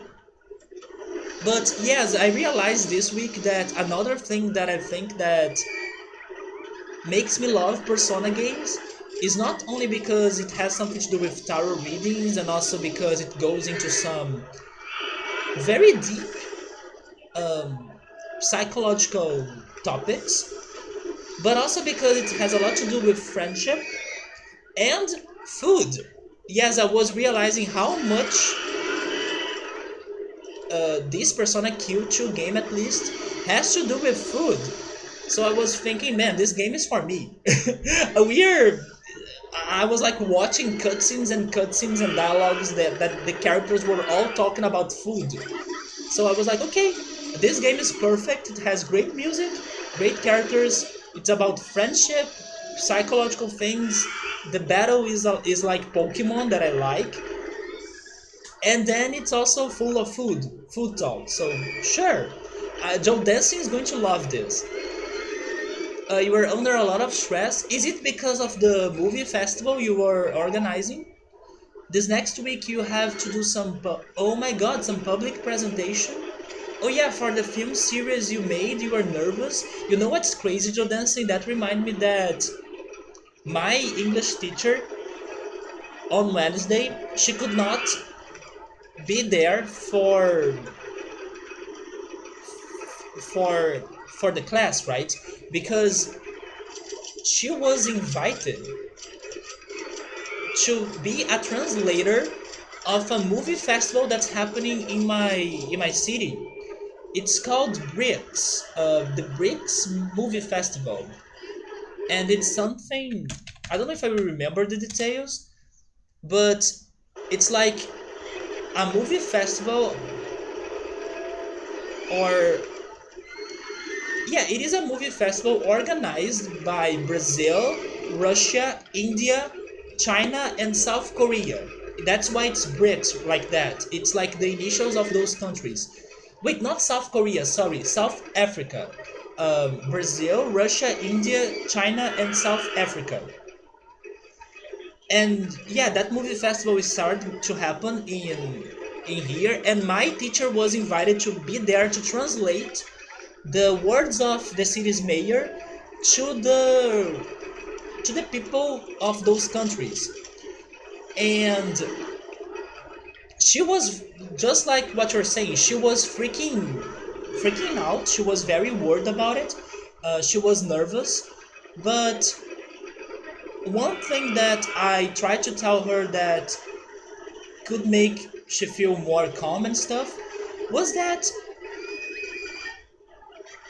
first, it's not going to last very long, and even though you may have a speech Joe Dancing, I don't think it's going to last forever, especially because it is a movie festival, so it may need to follow a very strict schedule. So I don't think you need to say a lot of things because people are mostly there to watch the movies, not to really listen to other people.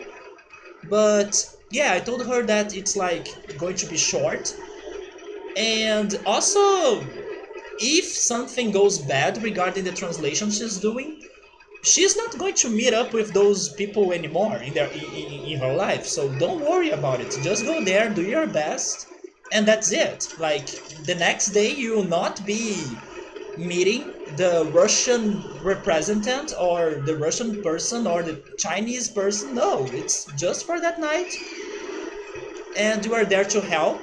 That's what matters. And just relax, just be calm. Yeah, the emerging countries, yeah, and then they have this movie festival that for some reason is going on in my city. This term is used in finances.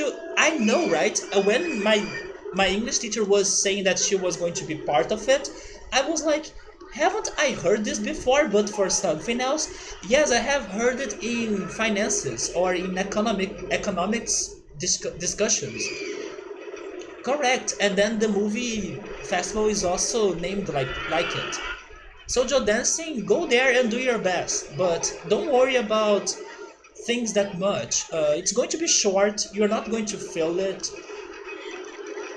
and you will not be meeting those people again. I think at least most of them. So go there, say your things, and hey, until then, enjoy the movie, and that's it. So just chill, just chill. Do your best to chill.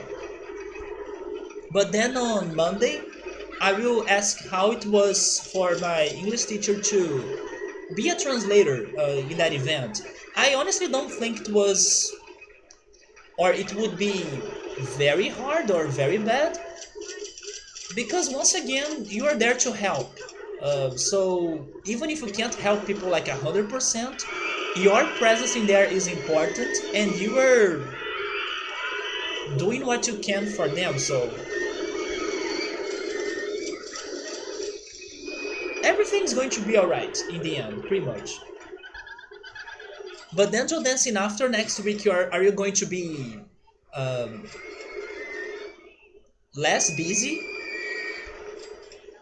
And by the way, Joe Dancing and everyone else, that I don't know if you were here by last weekend and when I was still playing Space Station Silicon Valley. Joe Dancing, do you know what I'm playing tomorrow? Or at least I'm planning to play tomorrow?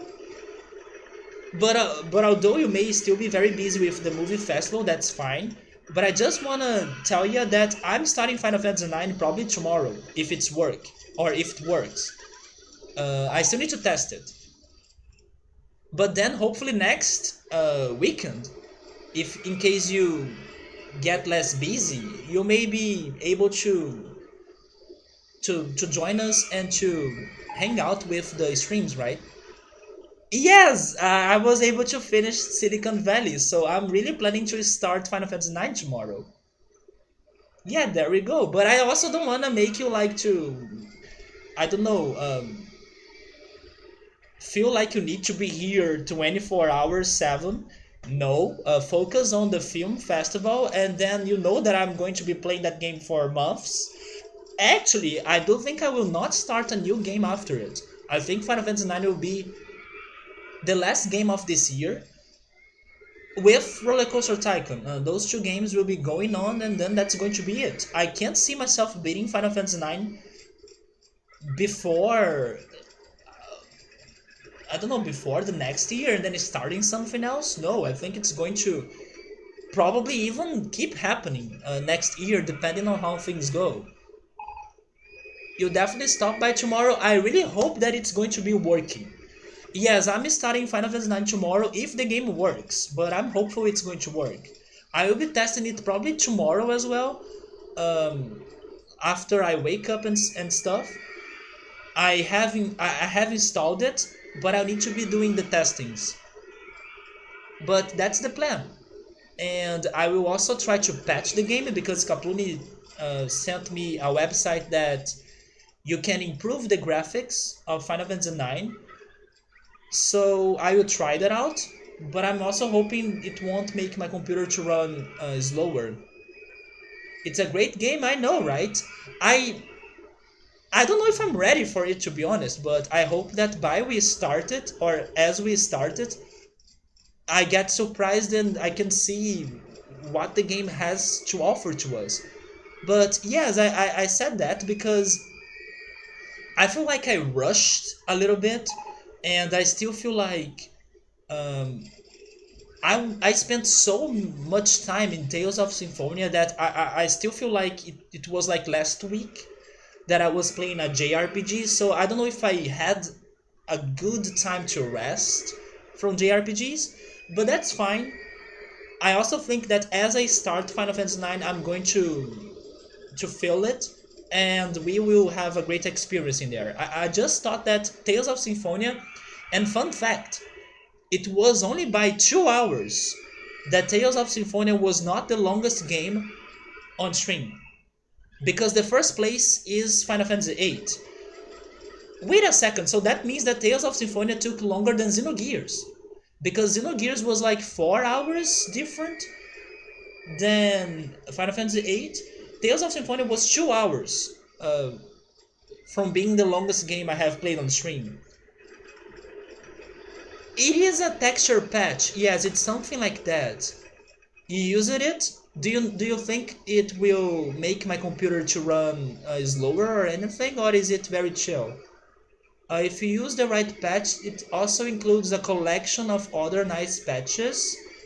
You think it's called Memoria? I don't think that's the name Scaploni gave me. But I don't know where is the note. I'll need to find... Oh wait, it is in here actually.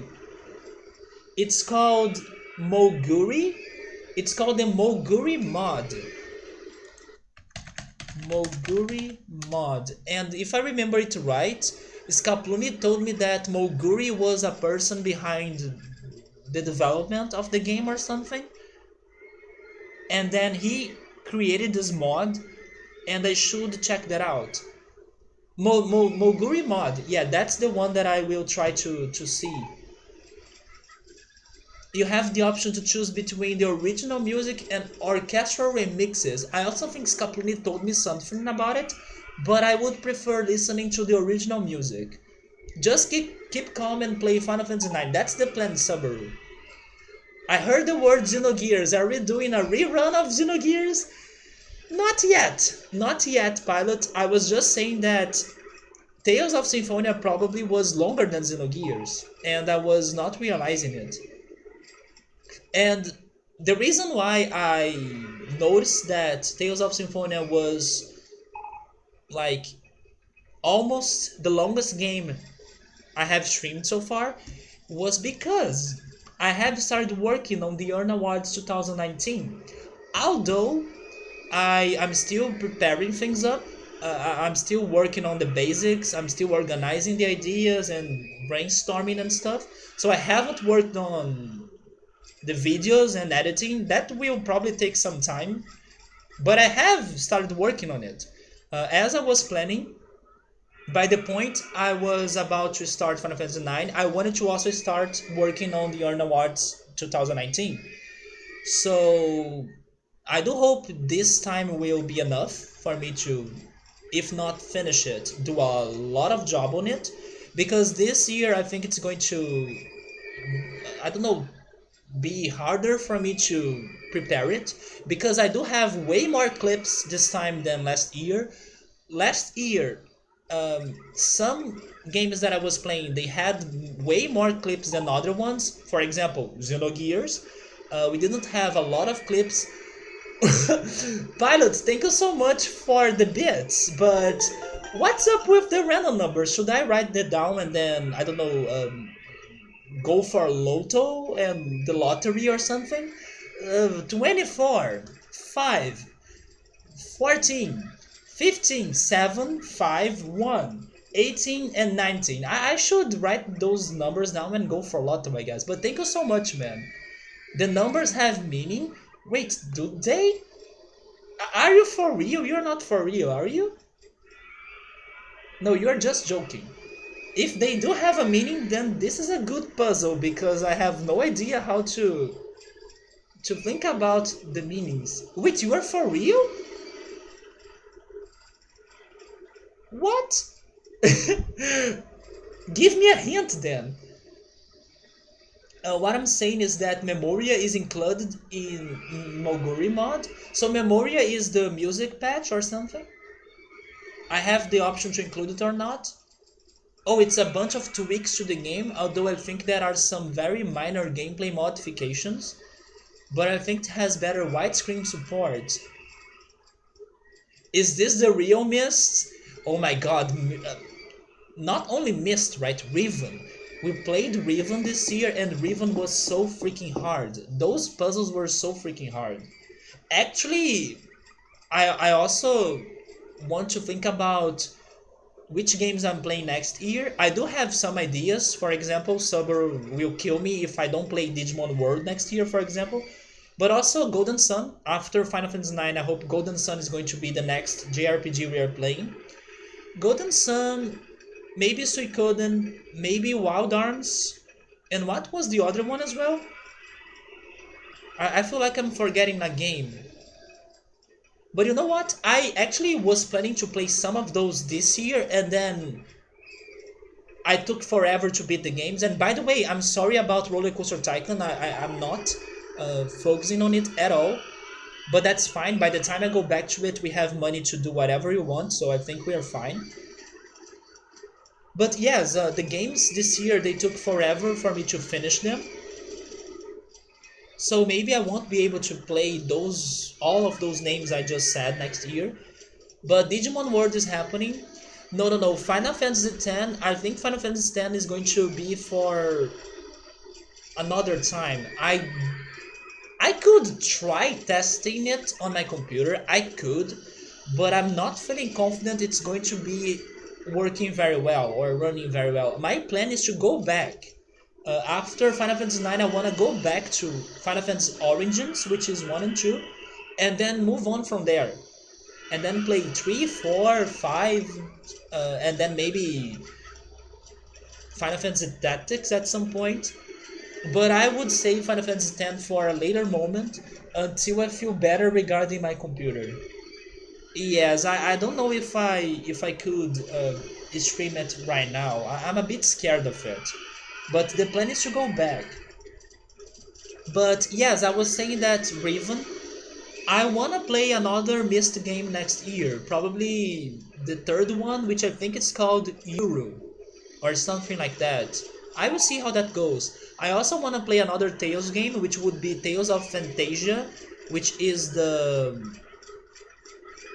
what I believe was the first Tales game ever, and it's for the Super Nintendo. But then I also have all of those other games to play, so I don't know if I will have time. But the plan is to play something around those games. And if you guys have suggestions of games that may or not may be on the lists that I have on the description, you can give me suggestions. I would prefer shorter games, so I could be playing them in between those RPGs that I'm more sure of to play. But yeah, suggestions are always welcome. What do you guys want to see me playing next year? I can see if I can uh, play those games. For example, I took suggestions this year, and I played Transistor for Gabrielle. I played Riven for It's Too Early that wanted me to play it. Then I played some games that I wanted to play, like Goof Troop and Space Station Silicon Valley. But I know I'm forgetting some other games too. Oh yeah, RollerCoaster Tycoon also returned thanks to Oritsuru, Emily, and other people's suggestions as well. The thing you really liked about Memoria was the ability to save anywhere. Yeah, I would prefer not to use that, it sounds very broken. Unless Final Fantasy IX is brutal, but I don't think it's going to be that brutal, right? Maybe if I'm patient, I don't mind having a game over and redoing things. I have more JRPGs worth adding to the list. if you guys want to give me the names, the last games people recommended me to play at some point were racing games, I think. Oh yeah, no, there was one racing game called Street Racer. I have never played that. And then somebody mentioned a Nintendo 64 game called Rocket Robots on Wheels. That seems to be a platformer. And there is also Body Harvest. Yeah, Body Harvest, I remember it was One Shot that told me that game because it was another game developed by the same developer of Space Station, which is now Rockstar Games. I believe they used it to be called North Star or something. I don't remember their names in Space Station or in the past. But yes, Body Harvest, another game that was suggested for me to check because it may be something close to Space Station, and I do like puzzle and platforming games, so I wanna check that out at some point. Final Fantasy VIII for me, thank you. Come on, guys. Unless we reset my memory and then I will be like, let's play Snowgears, let's play Final Fantasy VIII again. Actually, about Xenogears, my friend Draco West may be playing it at some point. He's now playing Legend of Legaia, which is a franchise that I will try playing at some point too, but not in the near future. But yeah, he has been playing Legend of Legaia, and after Legend of Legaia, I think he will either start playing Star Ocean, because he's waiting for a Switch version that they are going to release of Star Ocean, but he has something to do about creating a poll, and in that poll, people will vote which RPG he should be playing next. His options are Mario RPG? No, it's not Mario RPG. I mean, maybe he's adding it. I'm not sure now. But Mario RPG, okay, maybe he's adding it. Earthbound and Xenogears. So at some point, I think he'll be playing Xenogears, especially because in his community there are Xenogears fans. I have talked to those people too, and we have been trying to vote on Xenogears to make him to play Xenogears. So if you guys want me to like tell you about when Draco is playing Xenogears, I do. I could tell you about it. It may still take some time because of Legaia, maybe Star Ocean, but he does have plans to play Xenogears, and it's going to be a almost fully blind playthrough because he started it but he could never finish it. Last time I talked to him about it, I think he said that he could only get to the forest part, which is pretty much early game. So yeah, you may not have like a Xenogears stream of mine anytime soon, but my friend Draco is planning to play it.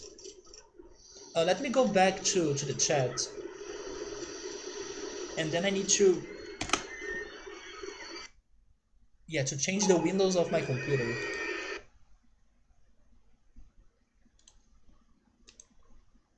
Yes, Pilot, I do want to play Crash Bandicoot, and then Crash Team Racing is going to be blind to me. There is a hotkey to speed up battles. It's good for people who have played the game before, definitely.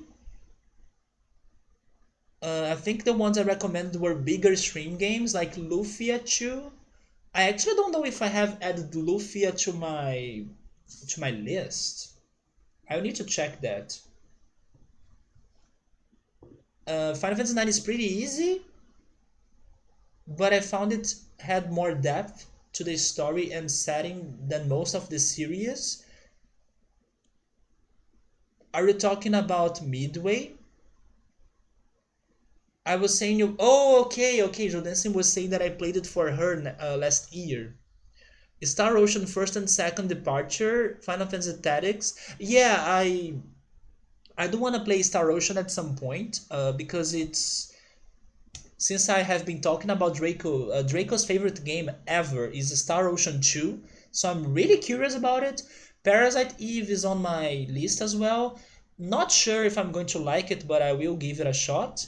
Just as Super Metroid, which by the way, That's a game I should try playing next year so people stop bugging me about it, especially Remito and Scapluni. Those two are every time asking for me to play Super Metroid.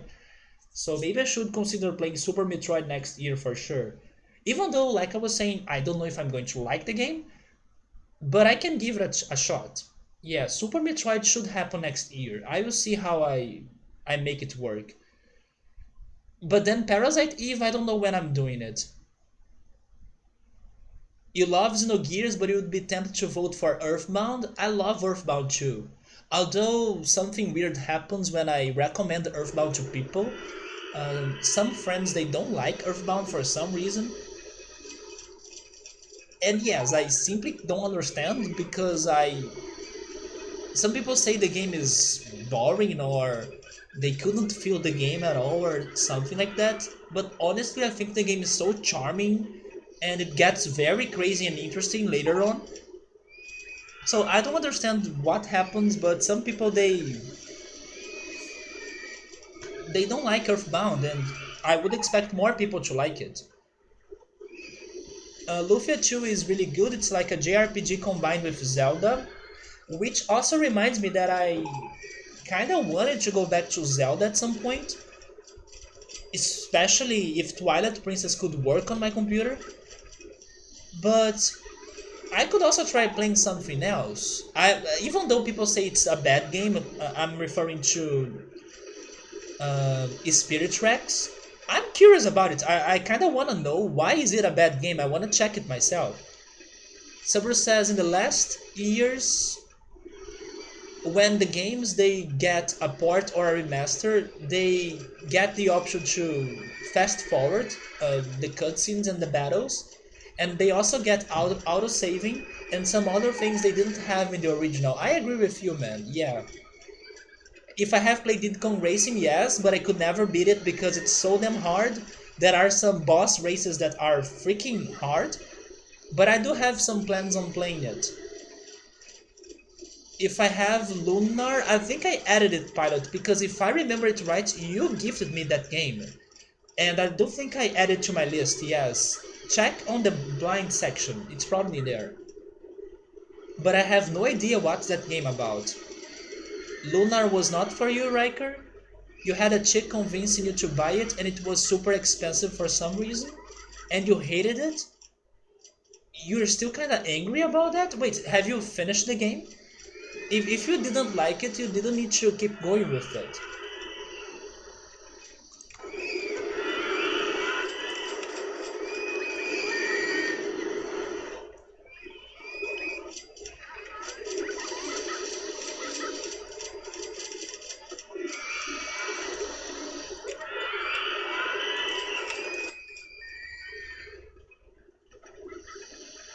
You didn't get very far at all? Yeah, I think that's the best you could have done then.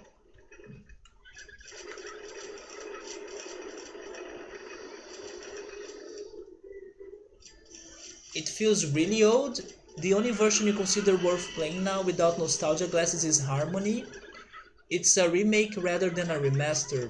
It's because the game was very expensive. How much was it? And you want that money back. Did you not buy it on a sale? Always buy games on sale or on sales.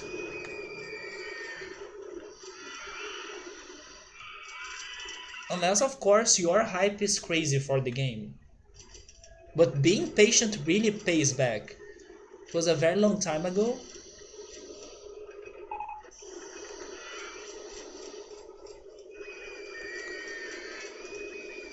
It was a limited release game at the time, so physical copies cost a shitload. Man, 80 bucks? Jesus. And was it a PlayStation game or is it a PC game? It came with a bunch of crap and you had to buy it like that? Oh, I see. You bought like a I don't know something like a deluxe edition or something. PS2, a bundle, right? I think the word I wanted was bundle.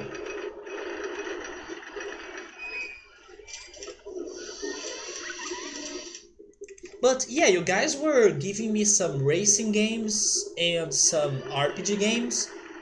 What about puzzle and platforming? Any suggestions? Although Pilot mentioned Crash. Oh yes, I forgot to mention.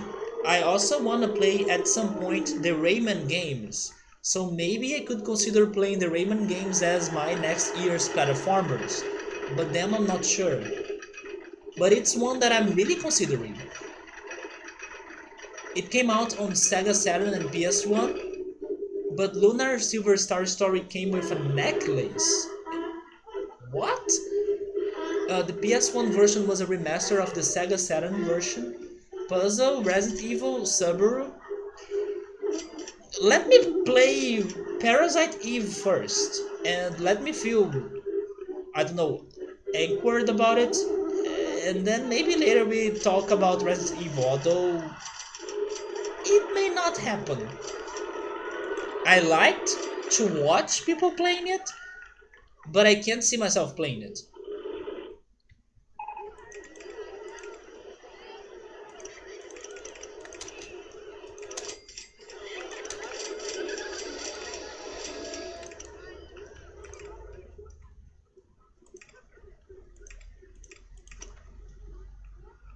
Wait, it was PlayStation 1? How does this have a 94% on Google reviews? What exactly happened in the game that made you hate it?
It was just generic anime.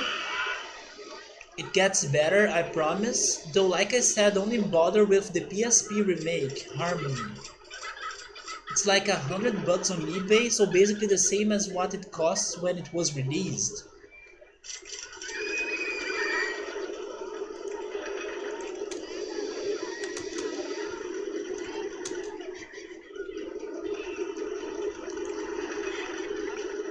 Oh, okay, I have a path right there.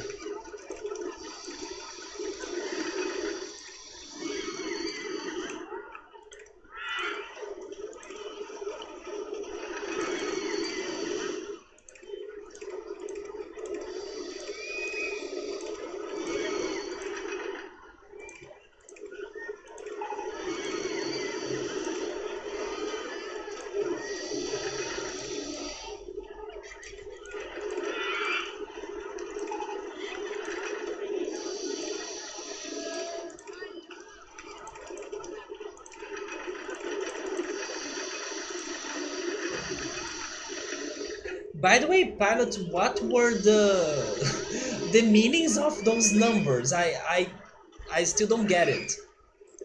You said there was a real meaning?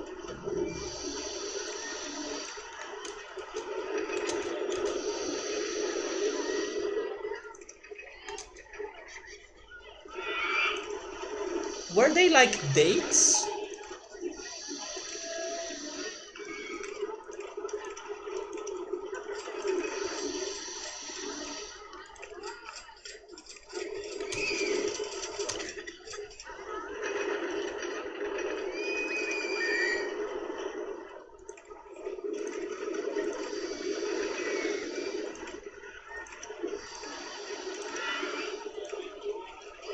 Man, this coaster. Let's try going on to the other side.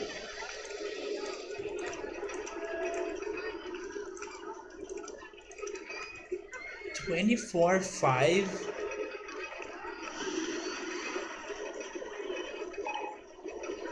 Wait, are those letters maybe? Yeah, because wait. Oh, okay, those are letters. Because 5 is there 2 times and 5 is like for E. Oh my god, it's freaking Xenogears. It's freaking Xenogears because 24 can only be X, right? It's freaking Xenogears. There we go. There we go. Thank you for giving me the numbers again. It gotta be Xenogears. Yeah, because there is only a single A in that word and it's right there. It is Xenogears. Yes, there we go. Puzzle solved. Maybe I should have used this right now. My Professor Layton emote. Which, by the way, I do miss playing.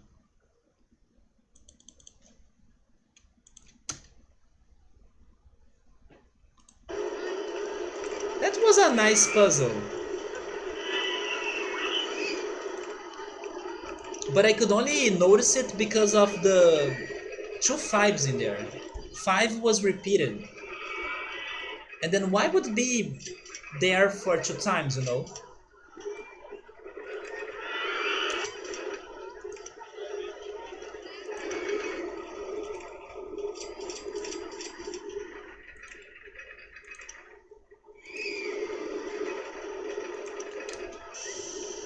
So this coaster right here, it's not very exciting, I think.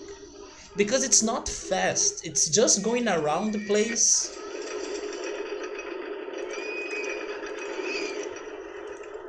So I don't know if this is going to be enough for it.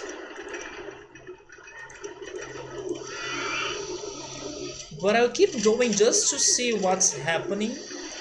And then if I need to make changes, I make the changes.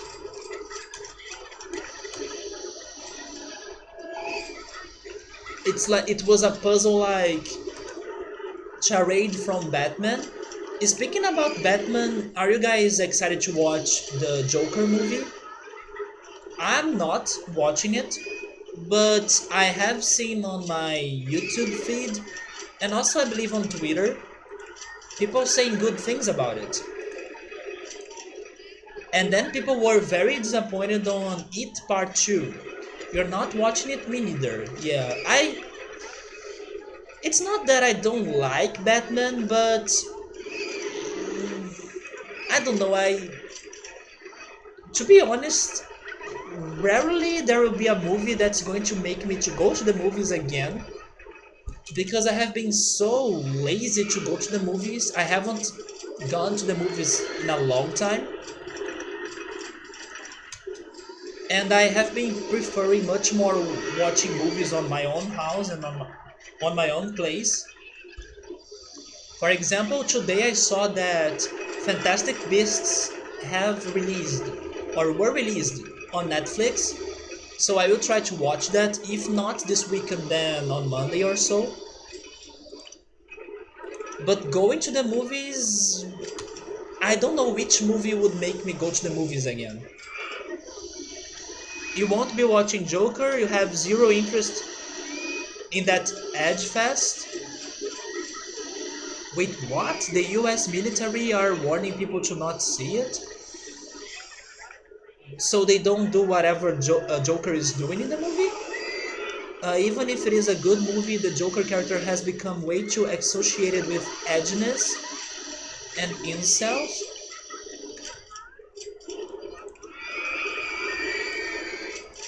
I mean, I think he's a very crazy character. But I didn't know things were getting that serious. Although his catchphrase is kind of like, why so serious, right? They think it will attract mass shootings.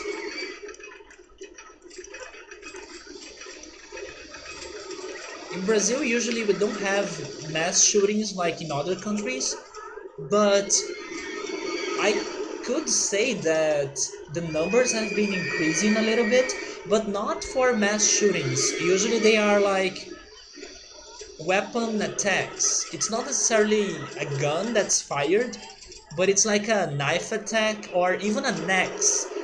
There was a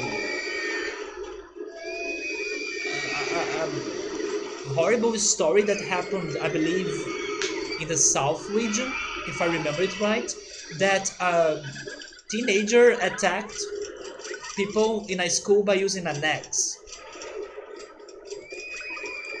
But yes, it has been happening here a lot, or more common than before.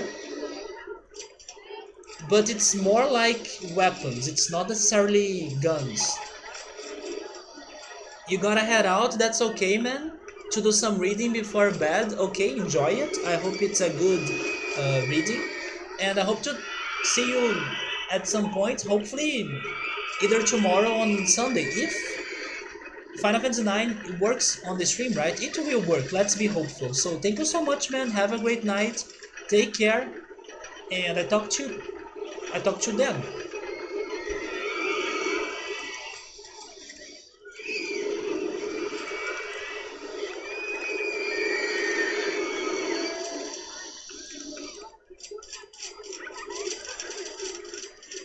You're reading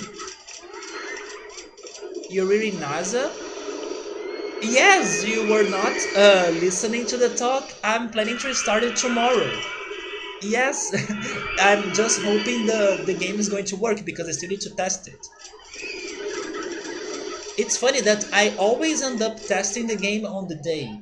I keep procrastinating it, so I did it again. I will be only testing it tomorrow. But I think it's going to work. Um, Final Fantasy VIII worked very well, so tomorrow at 5 p.m. EST, right? 5 p.m. EST, same time as always.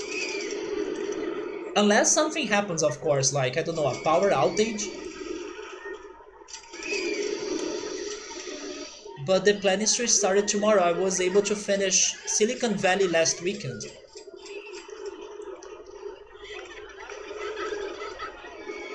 How can I get out of this place now?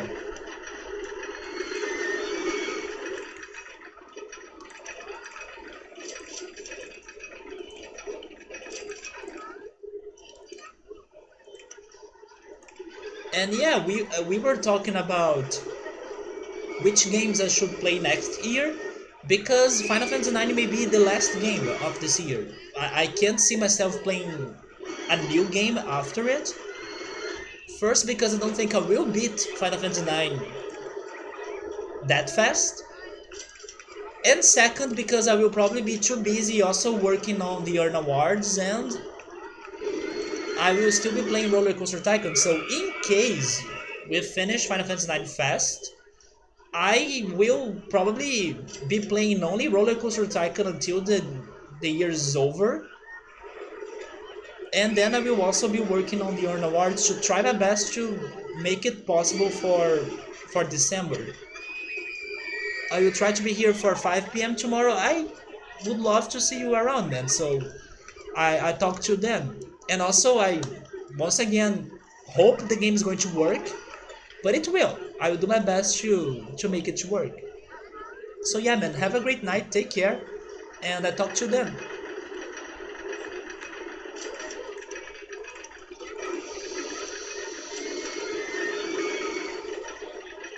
Wait, did I do it?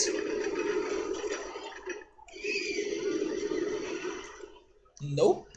Maybe I need to go up a little bit more.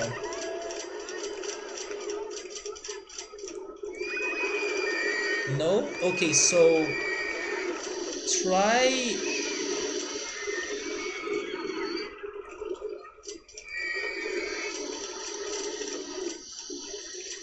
Okay, I can't go higher.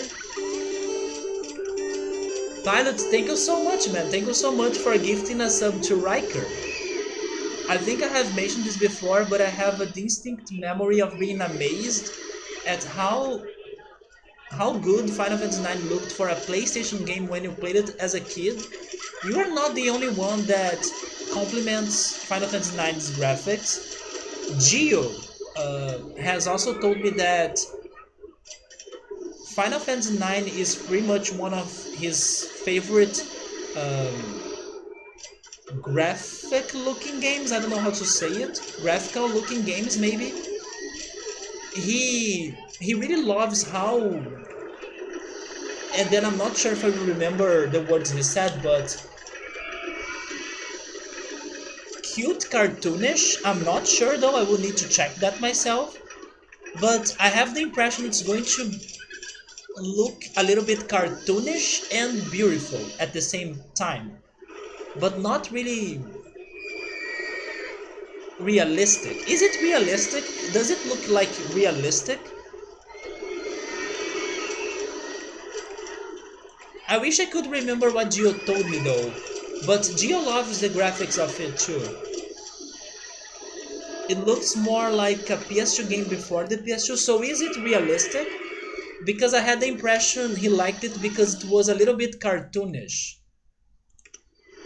But maybe it is realistic.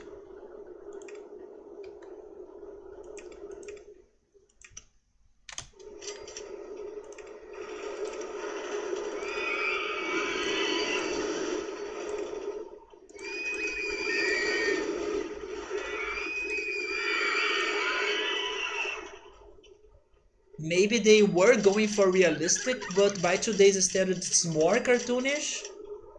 So it may be a mix of both. Final Fantasy VIII would be the most realistic one. I can see that. I did think that Final Fantasy VIII was very realistic looking. And Final Fantasy IX is not like that.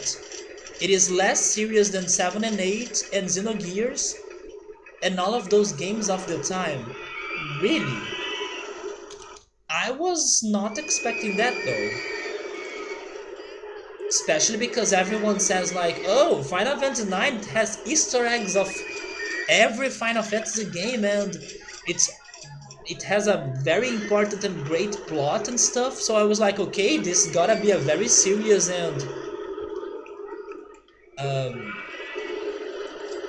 I don't know, strong and impactful game. But maybe it's not that serious. Maybe it is more fun and I don't know, more chill. It's a lot more similar in feel to older Final Fantasy games like 4 and 6. Yeah, people do compare it to 4, and I thought 4 was very serious. Although I still need to play it, but my impression is that 4 is a somewhat kind of serious game. You don't know about a such great plot, you just really like the characters and the gameplay, you definitely say it's more fun, and too I like that. So I think that makes me more excited for it. It's not very childish on the plot, but it doesn't exaggerate. I mean, I don't think any of them, or at least from the ones I played, 6, 7 and 8, I don't think any of them were childish on the plot. The one that I thought was the most serious was 6 actually. Because, wait, are you kidding me? I was just able to go inside the loop again. But then of course there is something that ruins it. But I was able to go inside the loop again.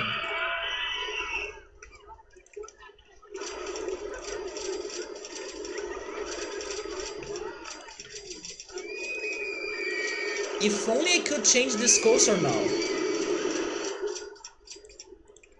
Can I do it from a little bit higher height?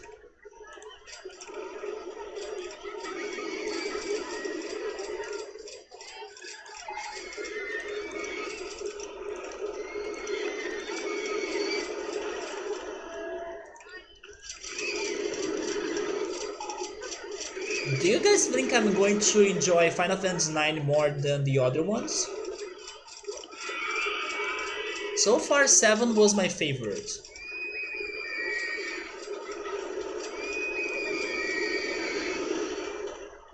Wait, what if I just go straight ahead? Oh, I can't. You hope I do? Final Fantasy VI really, it is really heavy. Do you remember what Kafka has done to the world? Not only that, Final Fantasy VI has a lot of deaths as well, and it's kind of depressing too, right?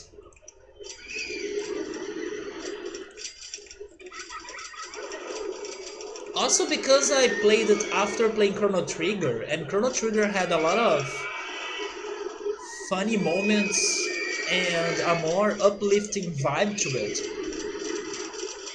When I got to Final Fantasy VI, I felt the shock, or I felt the difference. And that made me think that Final Fantasy VI was a little bit more serious than what I was expecting.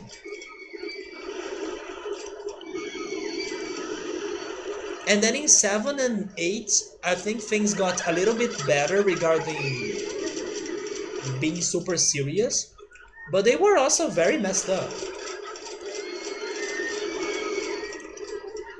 Man, I wish I could make this to work, but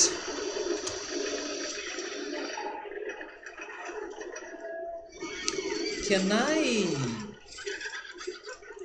go lower?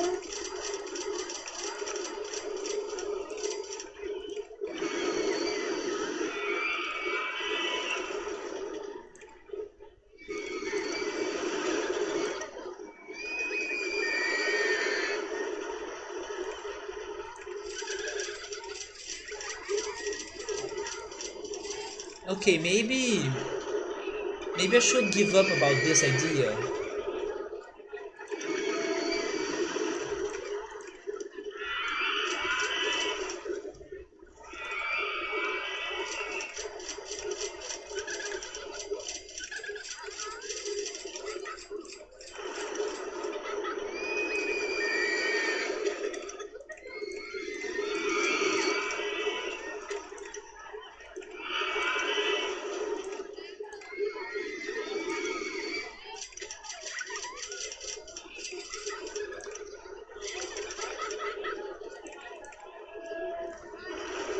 Probably it is a matter of going down or up or turning to the other side. I tried everything I could.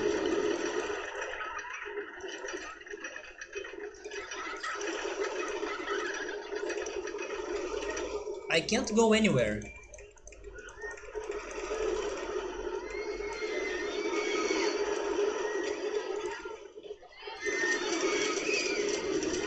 I can only go left or straight ahead, but then after going straight ahead, I can't do anything.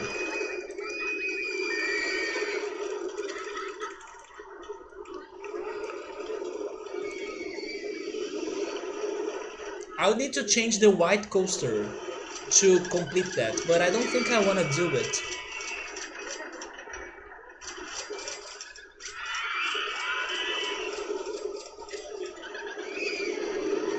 Should I do it though?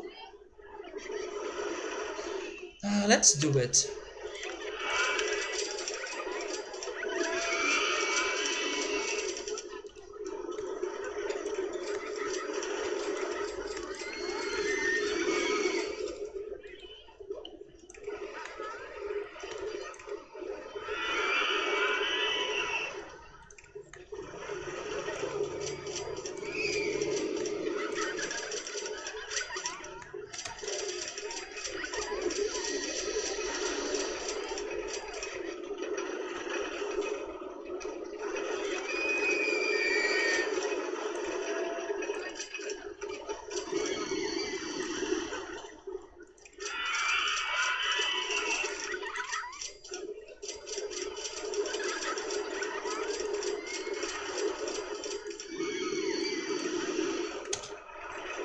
But it's such a mess now. I can't see when a coaster ends and where the other one starts. It's such a mess. I regret changing the white coaster now. I don't understand it. Maybe I was going around it like this. Yeah, maybe this is what I was trying to do. Okay, okay, okay, there we go. And then I will be able to connect it.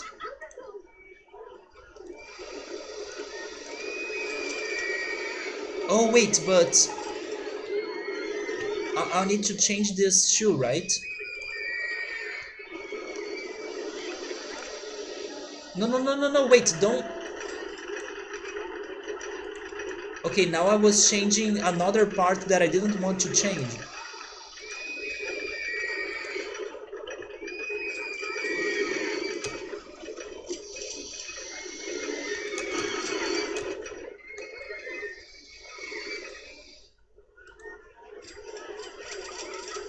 I was changing the underground. I didn't want to change the underground.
Yes, Subaru, it's not worth it changing. It's not worth changing what was already working, right? But I decided to do it.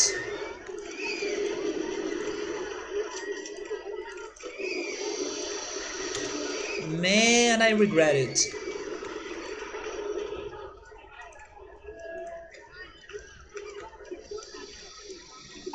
But it's okay, I will find an answer to this. Even if I need to change the whole thing.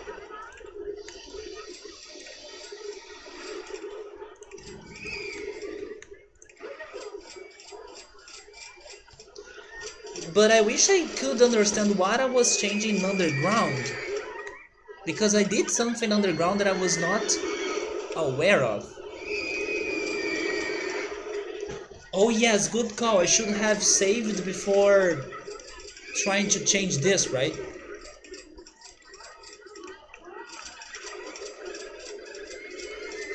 If only I could remove some coasters from my view, but I can only remove them all. I cannot pick which ones I'm turning invisible. Like that, for example.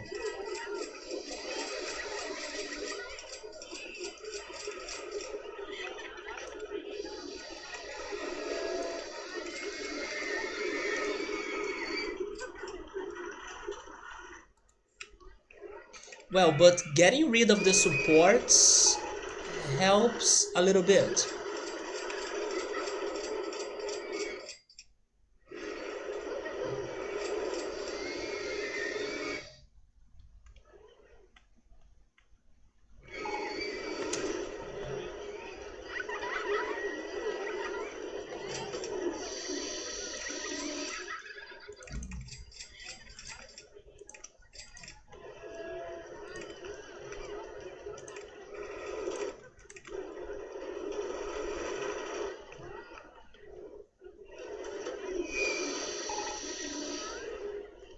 Wait, I have an idea. What if I...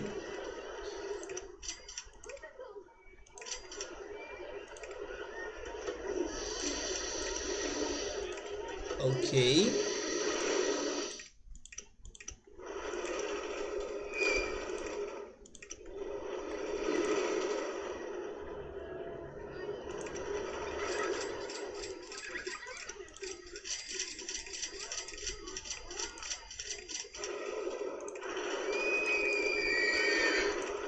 No. Hi Electro, what's up, man? How's the building? It was going alright until I decided to make a change, and then it's not looking alright anymore. Because I had like two coasters that I was able to build last time that were under the requirements. It was um, this white coaster that I'm changing right now, and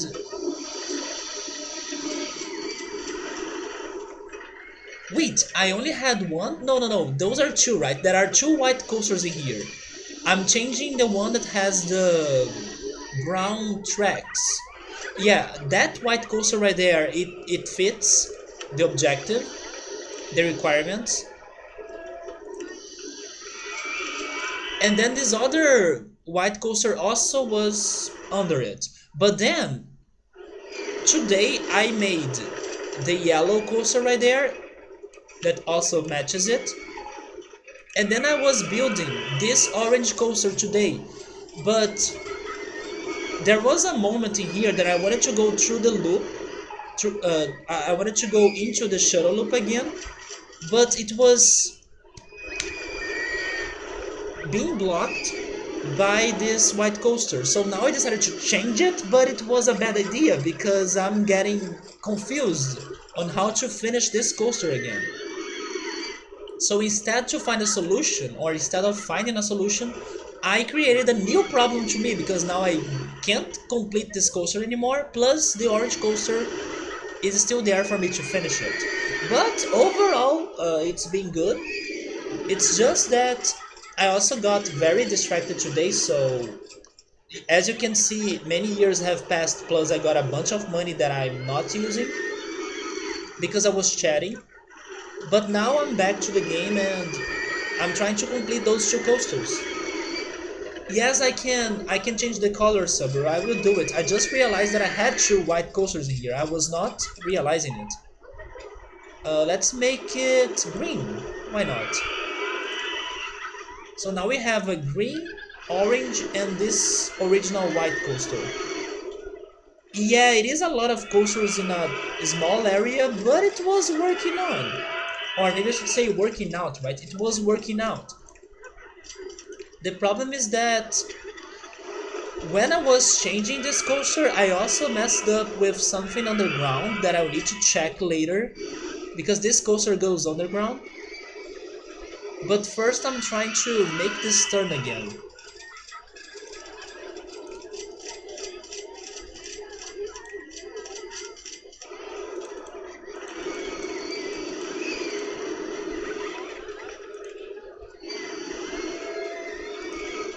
Unless I don't go there and I make the turn sooner.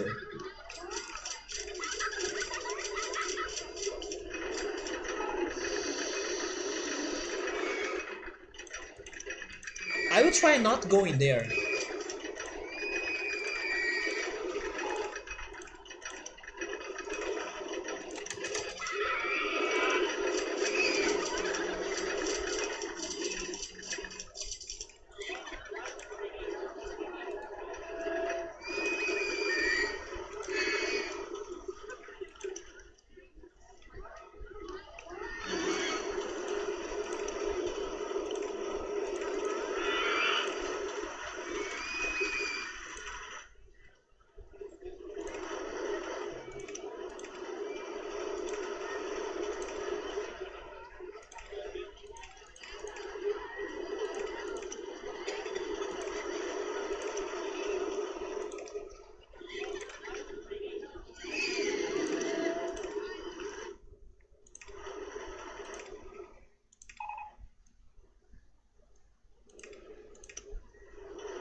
Maybe like this?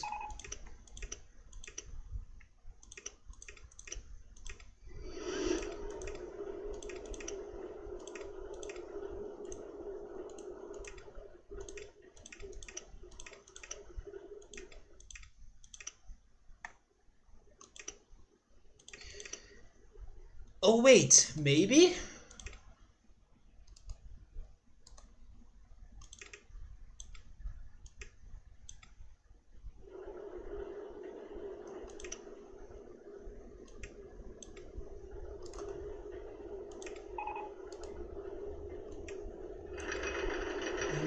It's so close.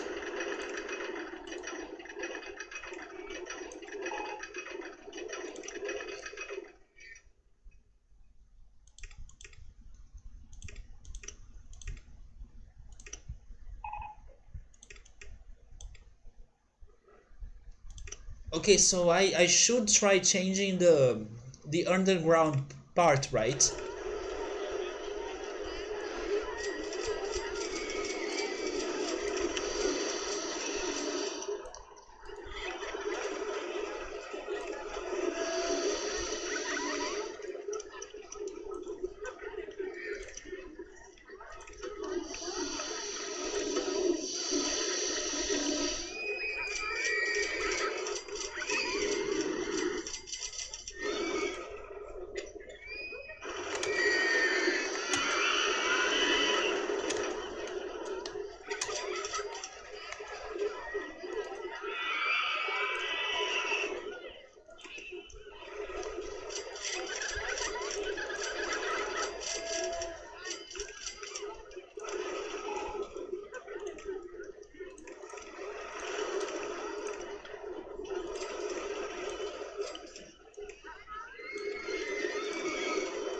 Okay, I did it. But I don't know if this is going to work or if it's still going to have an excitement rating of 6. Let's test it out.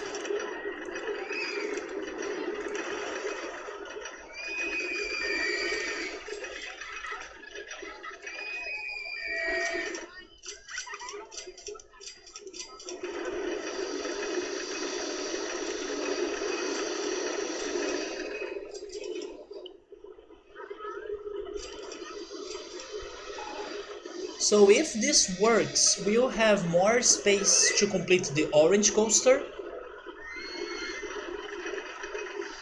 And in case we can do it, we would have 4 coasters under the requirements.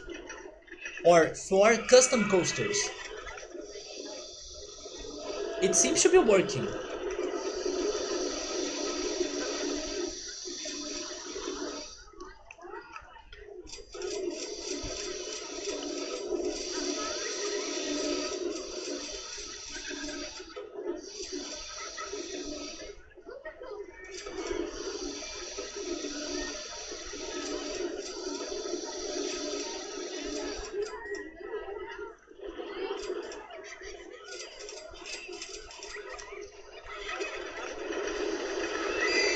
Yeah, the end part of it works. So I think we are good. I just want to see if we are getting to the excitement rating.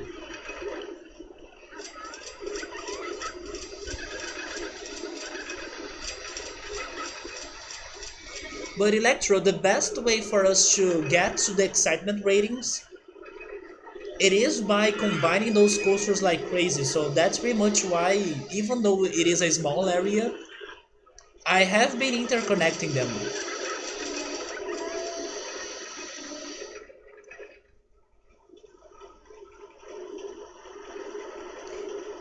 Pretty much all the other things I tried to do before, they were not that effective regarding raising the excitement rating. And this was the best way to do it.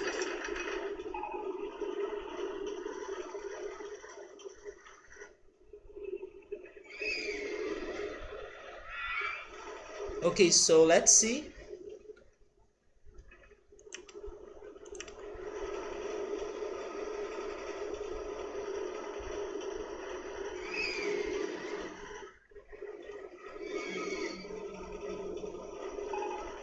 So when I started the stream, I was feeling sleepy, and then after we had a very long talk, I felt more awake. But now that the talk is over, I'm getting sleepy again.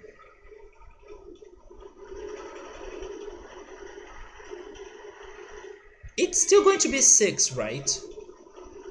It still goes together with other coasters,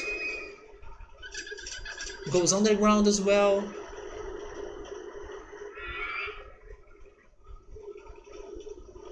It's still kind of fast.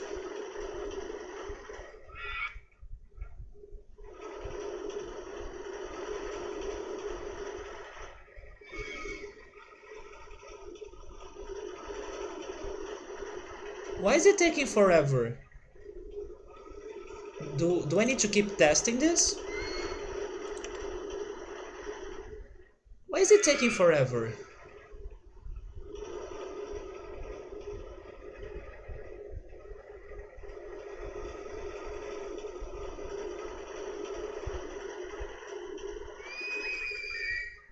Oh, there we go. Okay, so this coaster is still good. Yeah, I would be surprised if it was worse. Okay, so back to the orange coaster. Can I complete this track now? I can, you see? Look at this beauty. It's so confusing.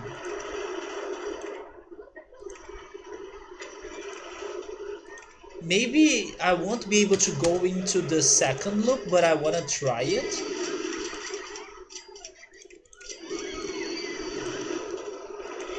Oh, wait, maybe I can actually. No?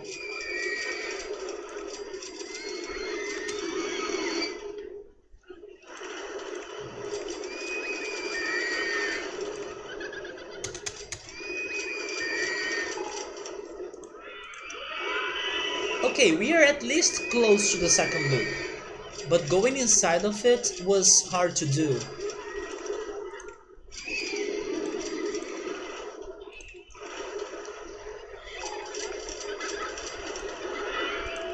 And I will not try it. Let's keep going.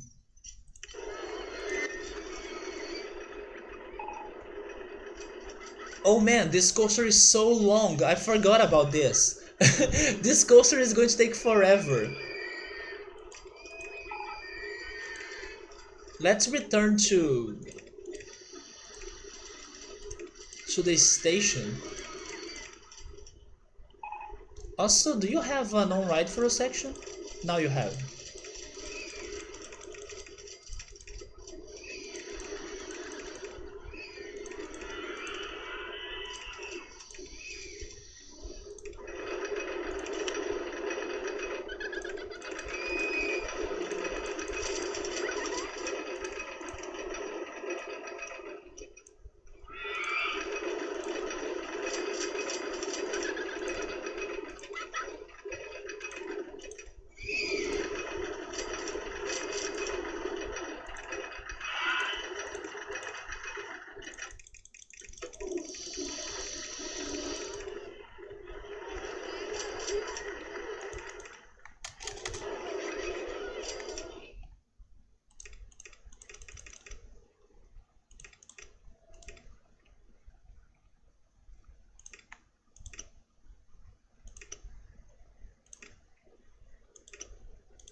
So this is a very long coaster. Let's see if it's going to give us the requirements.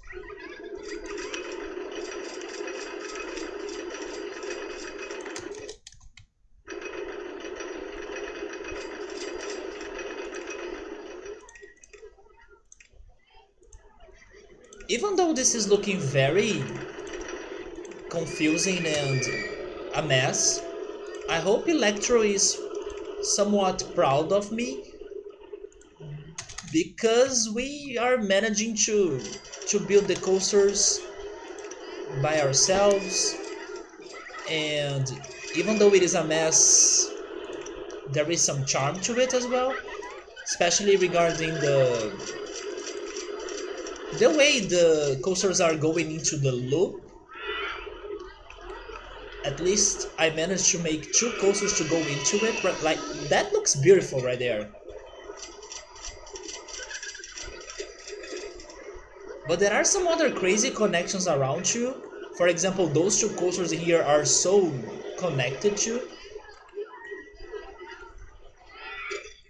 You know when you have a lot of devices and you keep them all in a box and then someday you need to use one of them, but when you remove them from the box you see that all of their wires are all tangled?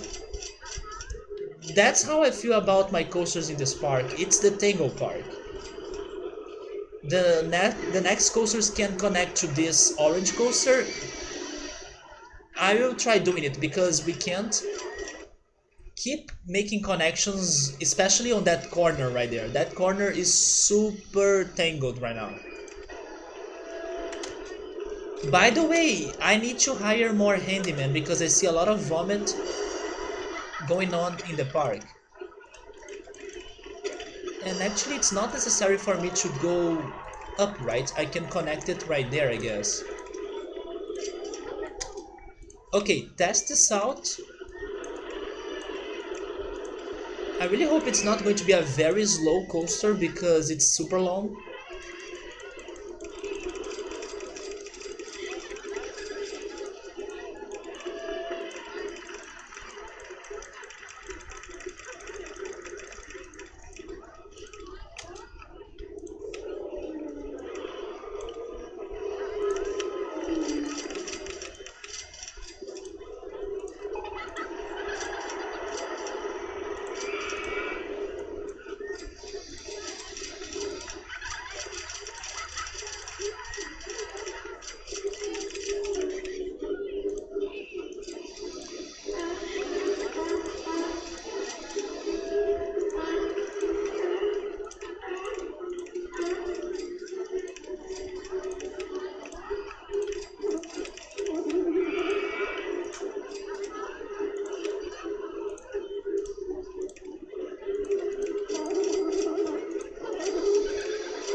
Well, so far it's working, but it is slow. It feels more like a transport ride than a coaster.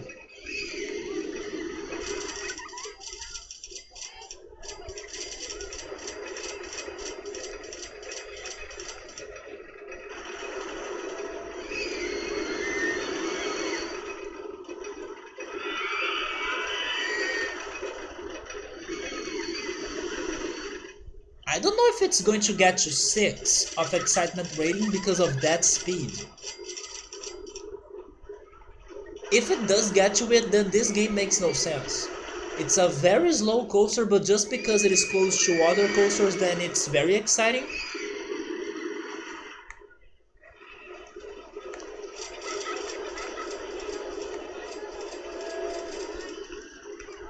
Maybe I should... Oh wait, there is a small slope there, thank goodness. And now it goes, okay.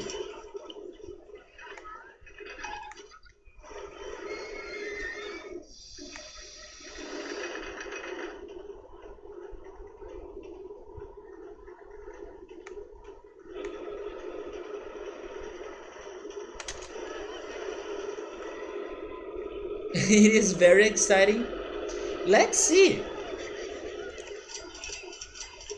Even though it gets slow, it may work.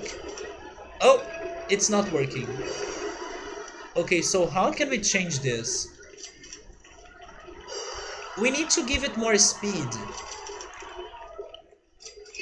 Um,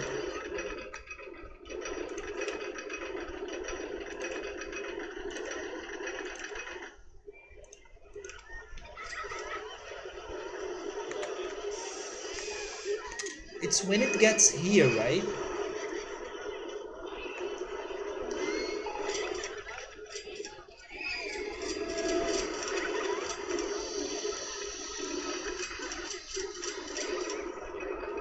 If only I had like boosters.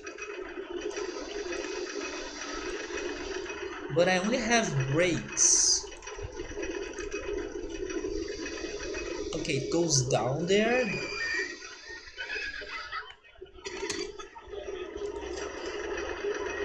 Oh, it's because it goes up again, right? And it goes up once again.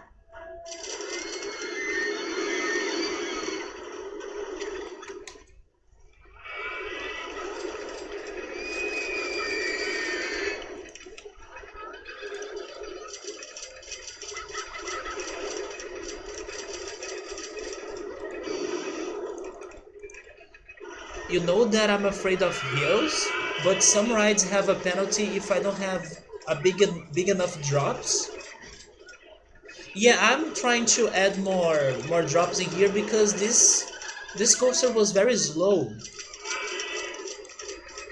The thing is that if I change it right there, it's going to be hard for me to connect this coaster to the other ones. But that's the part where it was very slow, right? So maybe if I do something about before getting there, maybe right here. Oh wait,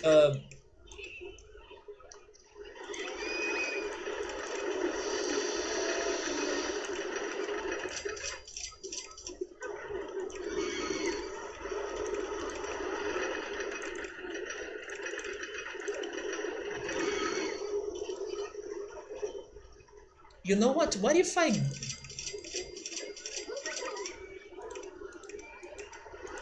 we go crazy? Let's get a very good height inside of this rock.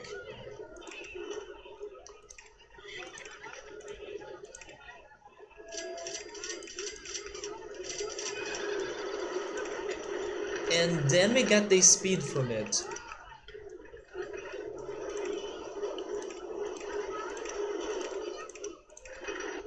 And we need to connect to level 10, right?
So maybe this can help it?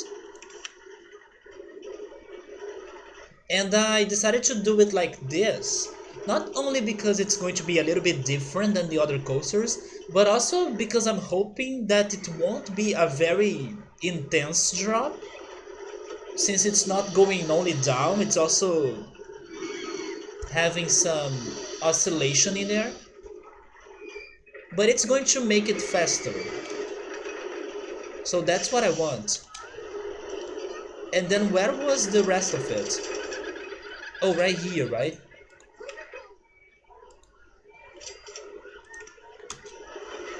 Oh, I still need to go above that. Okay, that's enough.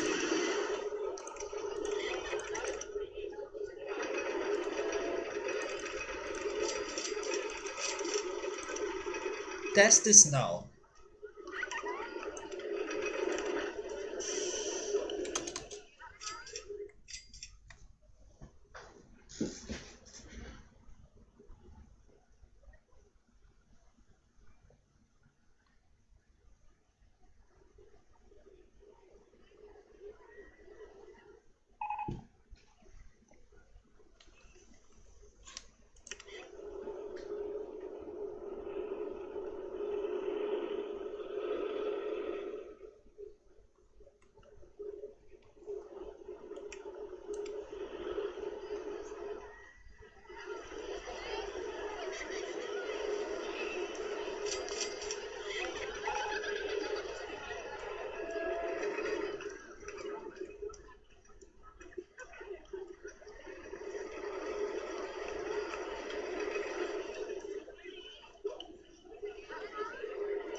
I think it is much better now.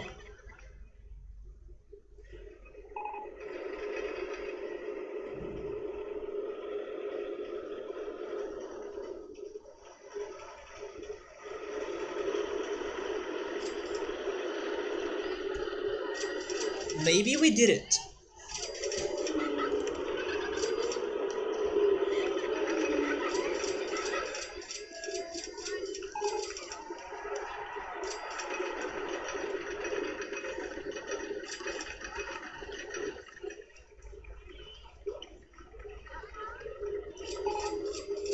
What? It's pretty much the same.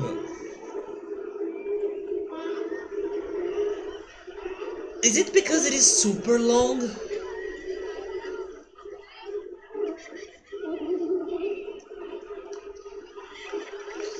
I'm now thinking about making two stations.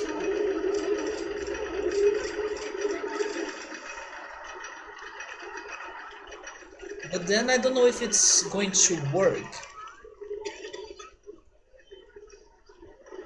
Wait, what if I change the station to another place?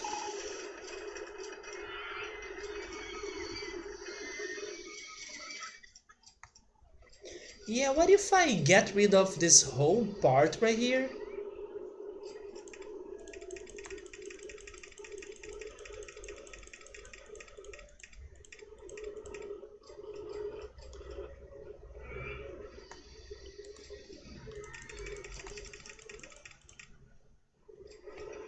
What if this station starts on the mountain?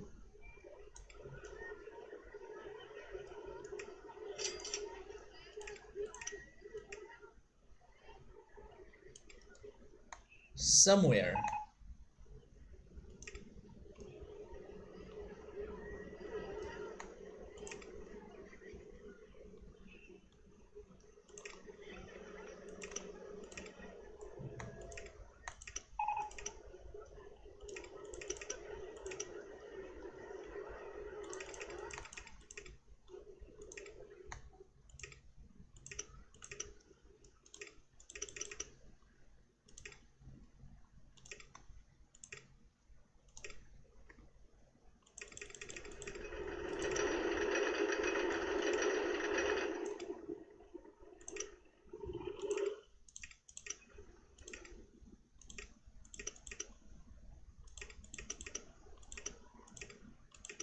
So what if the beginning of this was there?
Oh man, that's the wrong rock?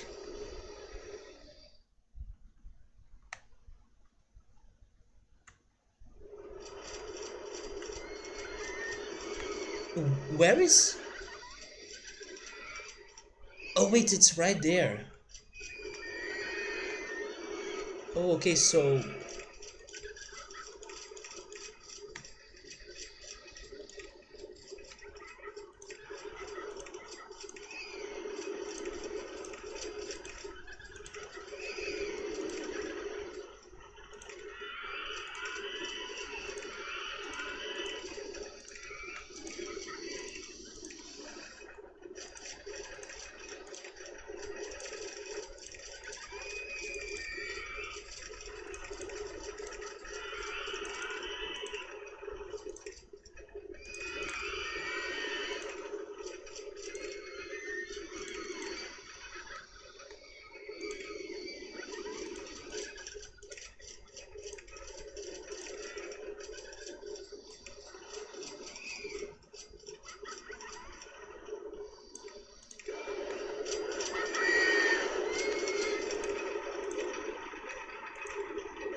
Okay, it is in this rock, right?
There we go, I guess.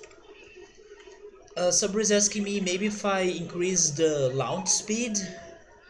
I was trying to make this coaster a little bit shorter by saving some time, because before we were like, as the coaster was starting, we were getting like a chain lift to work and then to give it some height by placing the station in the mountain. I don't need to have that chain lift. I can start from like falling and giving it speed.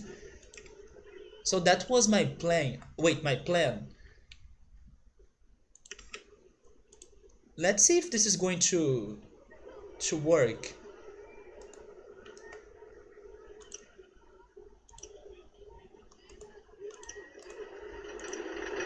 Actually, no. Do the exit there and the entrance there. But the biggest problem here, I don't think it is because it's very long. And because it is long, there are many moments that, like Electro said, drops don't happen, not much happens, and then the coaster gets less exciting. But I try to make it shorter now.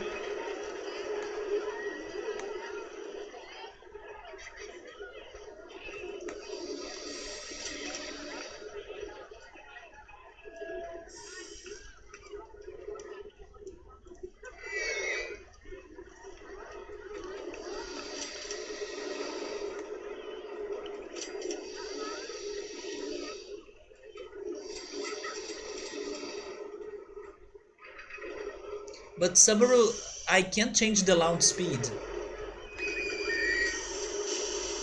Unless I change the... Oh wait, unless I use a powered launch mode? You know what? I can't change the launch speed. Never mind, I was expecting not to have those options. But we do have the options.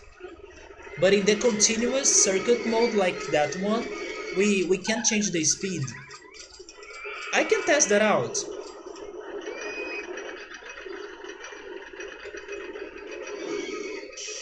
I just hope it goes um, straight ahead and not reverse.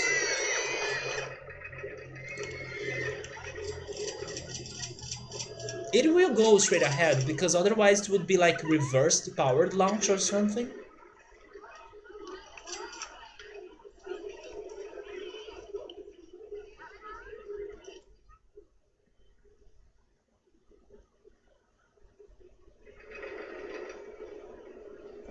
So how was this? I don't think this is going to be it. But I was able to make it shorter.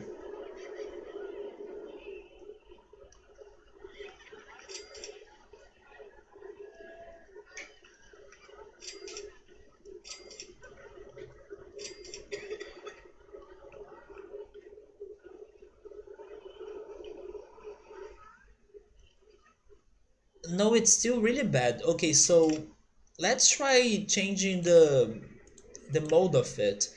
Powered launch mode. Um, Try, I don't know, with 33 miles per hour maybe?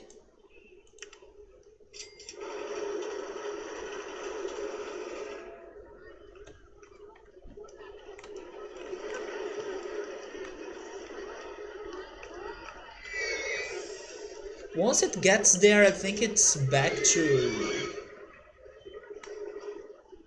how it was before.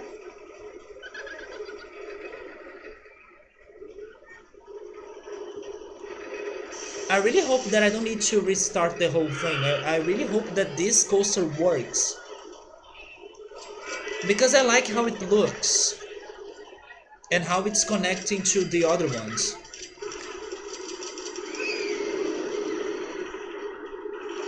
Yeah, let's try a more aggressive start. Try 40 miles per hour.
Is this any better?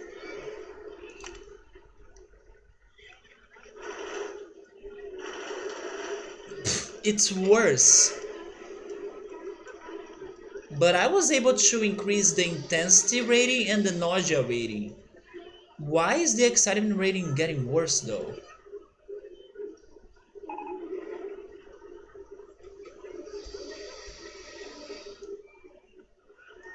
Okay, now I don't get it. It does have some balance with the other ratings, and it's also going close to the other coasters.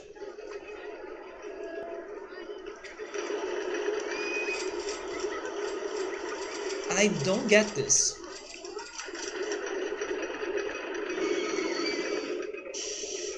Well, let me try something in the middle, although I'm losing my hopes in here. Maybe 36 miles per hour?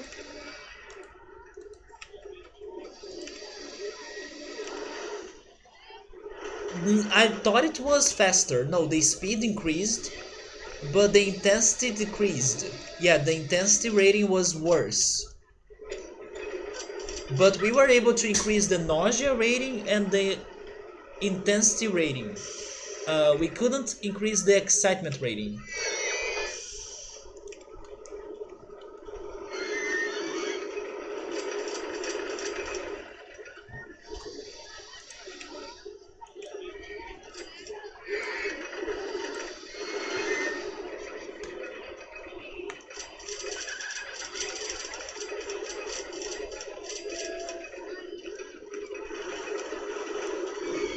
I don't get it. To me, it looks great. It's not that long.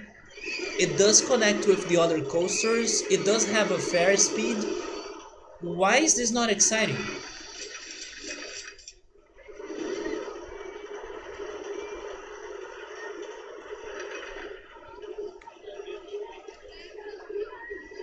Wait, is it because of... Okay, I will try something. Maybe I know why this is not working.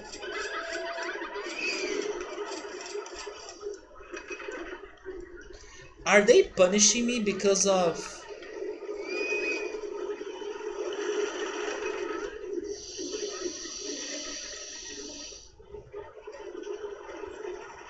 Yeah, okay, let me change exactly that. I want to change the part that I was thinking that I was making this a better coaster. But what if they are counting those waves as different drops, and then that's what's causing problem to me here? Just do a regular drop.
Okay, let's try this out.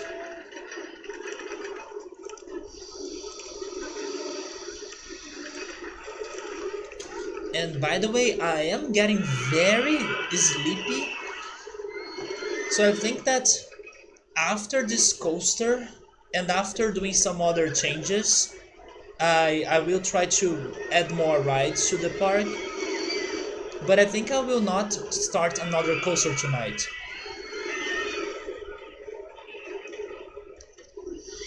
I kinda wanna get some rest and maybe eat something.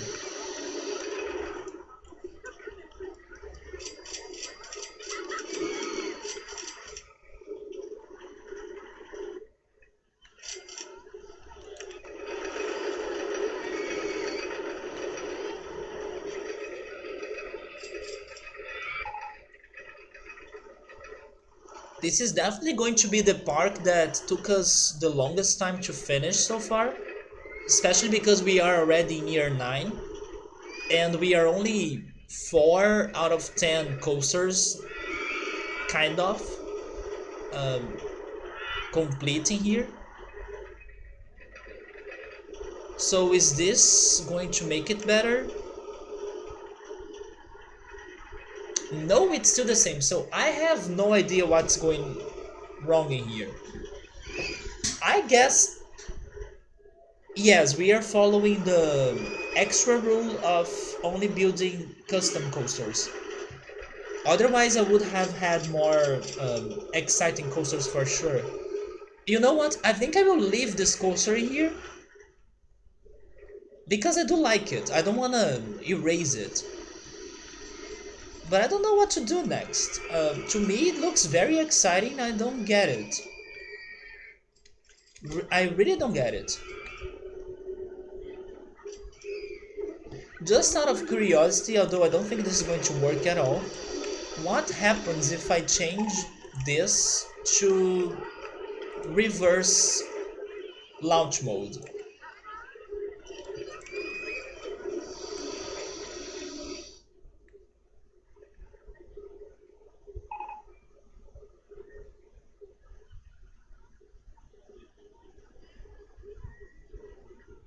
Yeah, it's not going to work.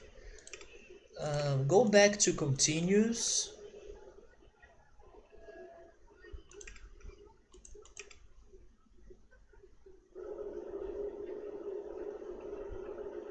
Let's see what happens if it goes continuous, but I'm losing my hopes in here. So let me try to remember what we have learned about making exciting coasters. They need to be connected with some other coasters. This one is connected to other coasters. There is the thing about being careful regarding gravity. Is that the problem? Even though I was thinking that this coaster was not too fast.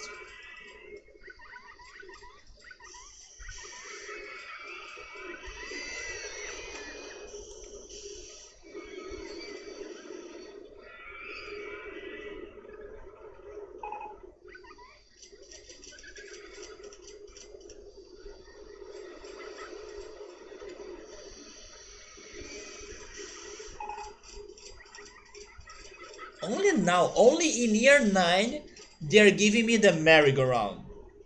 That's crazy.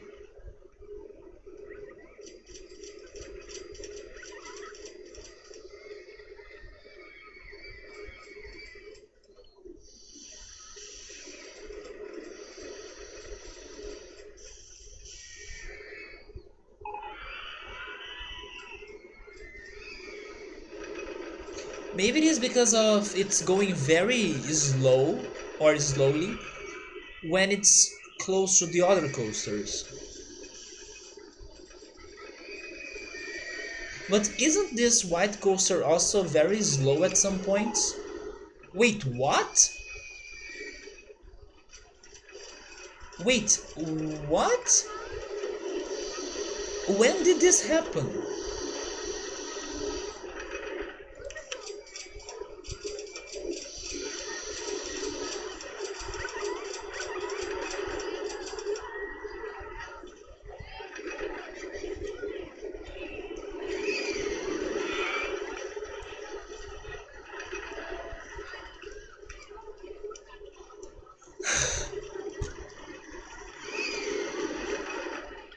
Nobody saw that?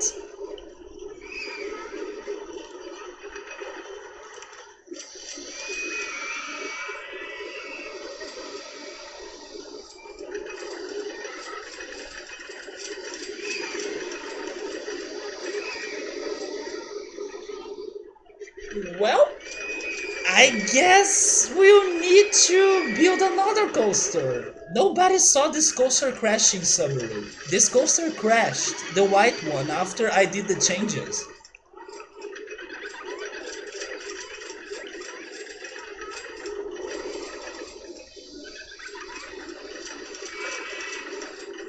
Four people died, and nobody saw it. I didn't see it. I was just comparing it to the orange coaster, and then it was like they are crashed, and it happened in July of last year, right there. Nobody saw it, even sound effects. I didn't hear sound effects. I don't know if it was because there were more cars. I have no idea of what happened. I would need to check the VOD. But yeah, probably it was because it had more cars, I guess. But I still don't get it. Yeah, the bodies were not were not found until now, right? They probably don't exist anymore. They were all decomposed. They were all decomposed. It's been almost a year. Oh man, I should have not changed it.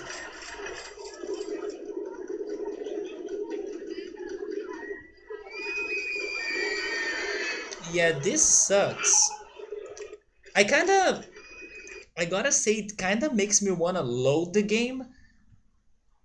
Because if I load the game, I think we will have the part that we got the yellow coaster working, and this coaster would still be working, but then we are totally losing the orange coaster, but the orange coaster is not working out for me, so it kind of sucks. And thanks to it, I lost one of the coasters I did. You think it is like 2 to 3 years until a body decomposes? Really? Is it that long? I mean, maybe because of the bones, right, and the skull, but that's actually a lot. Should I load it?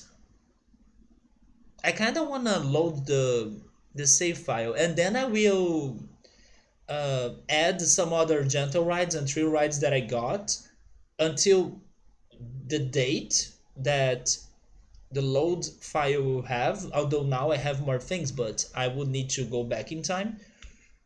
And I will continue this park next Friday. I'm freaking tired. And now I'm also frustrated because I lost on coaster and the other one didn't work out. Or should we keep going with this? Although I'll need to get rid of the white coaster. So some after years.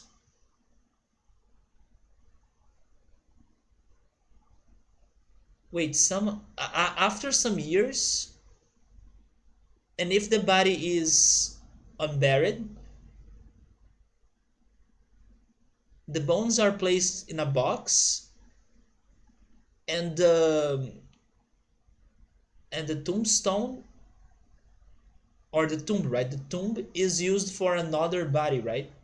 So it can be buried there. Yeah, I always thought about graveyards changing bodies from time to time, so they will have space for new bodies. But I didn't know how long it would take for a body to get decomposed, and I was expecting something shorter than 2 to 3 years. Yes, I'm going to load the game. I I don't wanna sacrifice the white coaster because of the orange coaster not working out.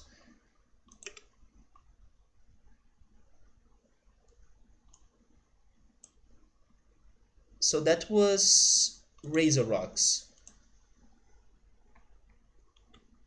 Okay, we returned 3 years.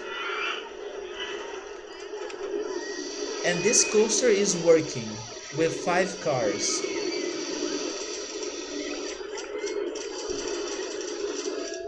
The stream has been, oh my god, the stream has been 3 hours, almost 4 hours long. So pretty much all my progress tonight was lost.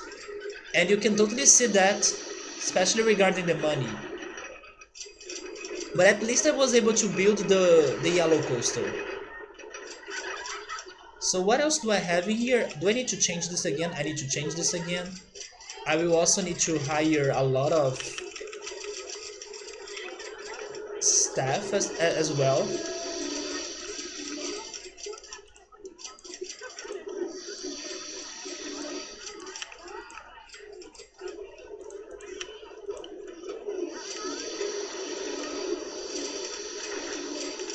Wait, I was placing them on the mountain?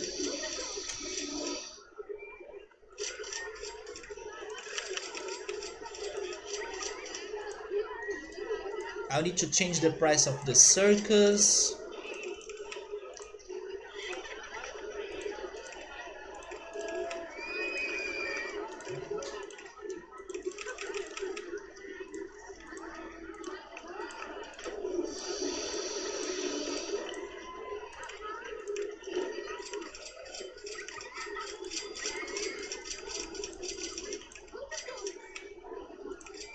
Oh, I don't need to change that anymore. So what else can I do? Do I have the head stall? I don't.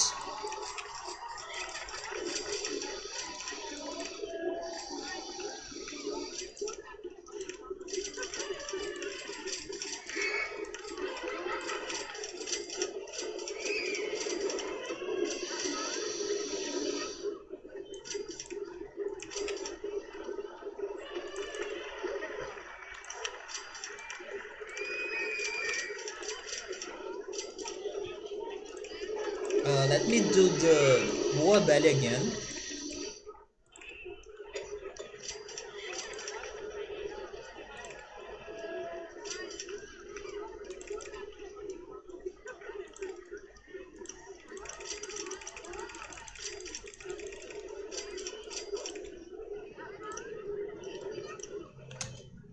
Man, why am I so tired? And I did sleep well. It's probably because of that Pokemon stream. Hopefully something has happened. Something new has happened there.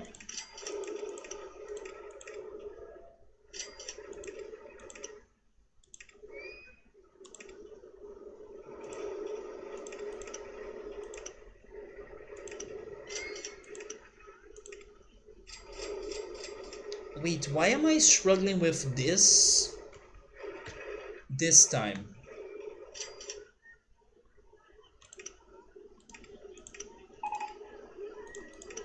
Yeah, I'll need to change this a little bit.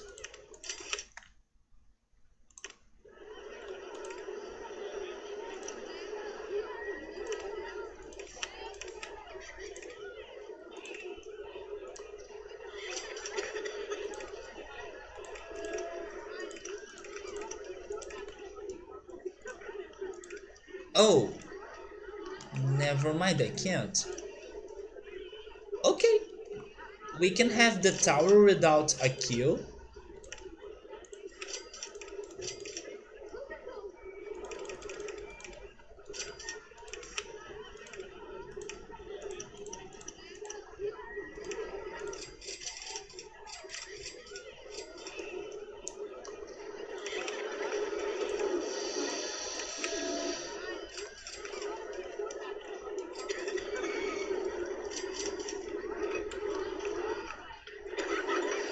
Hey Scap, what's up, man? Breaking the Portuguese frame with good old English. There we go. I was translating Subaru's messages like I always do. But yeah, you can break the Portuguese frame if you want, man. How are you? As you know, I may be starting Final Fantasy 9 tomorrow, but I still need to test the game. And I'm freaking tired today, man. I don't know why, but I'm really feeling tired, so I may be just adding some few couple rides in here and finish the stream. I just also bought pizza stall in this game, and now I'm kinda craving pizza, but I don't know what I'm doing for dinner. Probably I won't buy it, but I'm kinda considering a little bit. Where should I place this?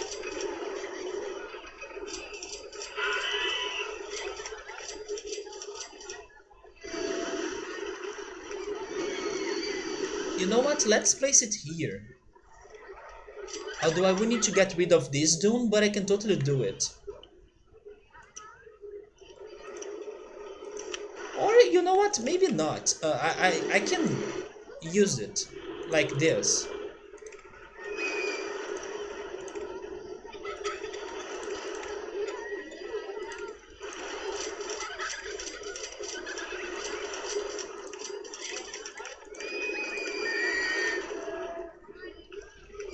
So are you?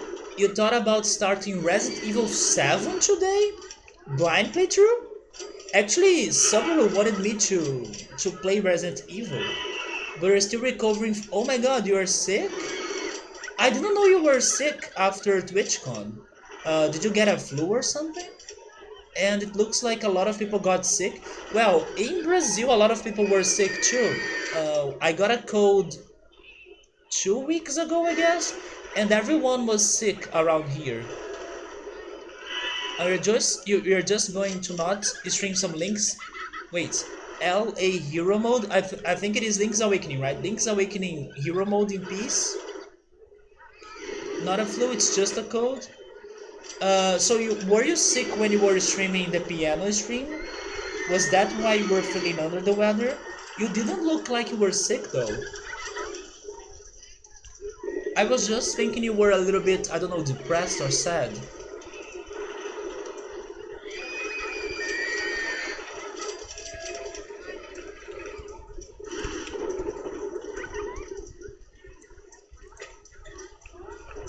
You were starting to get sick? Be sure to eat a healthy food, right? I, for example, learned how to cook a vegetable soup when I got a cold 2 weeks ago, and it was very good for me to learn it. In the next day, I was feeling a little bit better.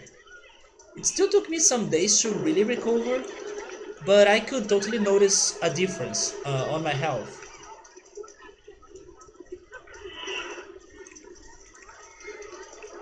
So how was Link's Awakening for you?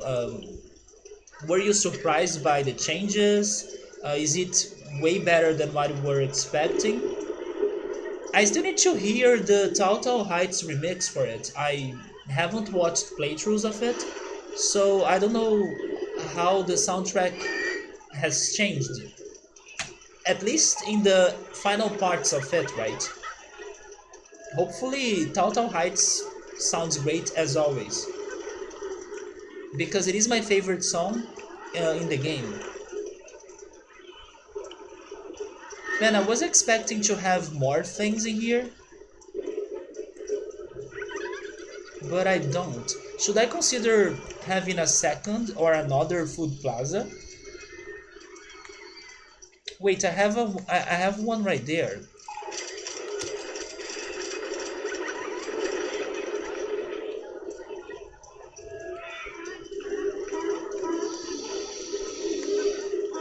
No, we are still good regarding food in here. Tao Tao is amazing in the remake? You mean the music? You mean the area, or both? The thing about the remake is something that I was talking about with Victor, I believe last weekend. Wait, I need more handyman? The thing is that as I was talking to Victor, I think I'm still not used to the looks they gave to the new looks they gave to Link. I do like how the game is looking, but I'm not sure if I like how Link's looking in this game. I'm not saying that he's looking bad, but I'm not used to it yet. And then I don't know, it's bothering me, bugging me a little bit. But I like the rest of the game. It's just, I think, his face. You love him. I know you like him because you also have his amiibo. I have seen it in your piano string. But I was like, I don't know how to feel about it. Maybe I still need more time to like the way he's looking. I don't know. And then it's been bugging me a little bit.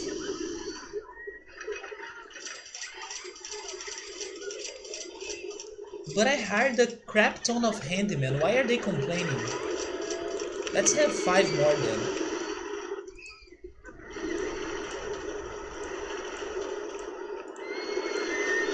Another thing that I'm very curious to see in the remake is my favorite dungeon, which is the one that I think it is number 5. It is the Grotto dungeon, I think. Because that dungeon, when I played it in the original, it really made me think on the Goonies. It had the same adventure feels to the Goonies movie. Because it was all about is it Pirates Grotto? Maybe that's why I had that Goonies feels to it, because it was like a pirate cavern. And there were skulls inside of the dungeon and everything. So it was my favorite. You do like him more than Oracle Link? Seriously? Oh, okay, wait. No, you said no. There we go. Yes, I was like, what? I remember you saying great things about them. Yeah, Oracle Link and the Link to the Past Link. Oh, it's called Catfish Small. It's the one that you need to dive and then you swim to it. It's basically the Grotto because it is also on the water. That's my favorite. I love that dungeon. It does make me feel like watching the Goonies movie for some reason. Which, by the way, I should do at some point because it's been like forever. And I actually have a book. I do have the Goonies book that I still need to read, but who knows when I'm doing it because my readings are so delayed right now. There is level 2 Bottle Grotto. I think that's one that I don't like that much. Isn't it that one that has the puzzle that you need to beat enemies in a particular order, and then you gotta know their names for you to complete the puzzle. I remember getting stuck in that part because I didn't know their names, I didn't know what to do, and then I need some help from a friend. You know that one by heart. So is it? I hate that dungeon that has the puzzle that you need to beat the enemies in an order and then you only get their names and then you're like, I think that's how I learned the name Stelfos. I think it was in there that they gave me the name Stelfos, and then Stelfos is the skeleton. Because yes, I got stuck in that puzzle.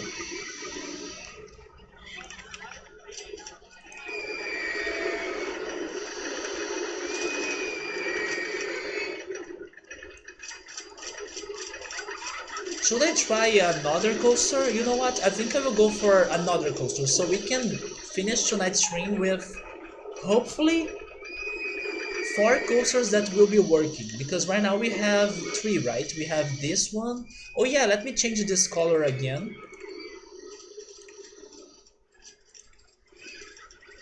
Yeah, we have the green coaster, the white coaster, and the yellow coaster. But then I will try doing something completely different than before because it was not working for us. Let's try connecting this next coaster with the yellow coaster somehow. And the model that I'm going for it is going to be this one. Why not? I never built this. Let's use the suspended single rail coaster. The pose, voice, then the keys. Wait, the keys is the bat, right? And then the shrouded Stalfos. Stalfos, there we go. The keys is the bat, I also learned that. But then pose is a monster that I didn't know its name anymore. But I know which monster it is. Isn't it the jumping. The jumping face that You need to throw something at it to kill it. The bunny, right? Yeah, there we go.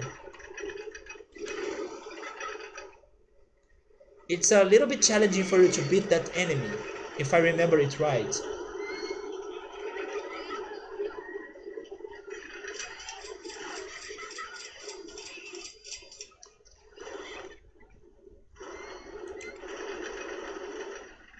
I think I will try using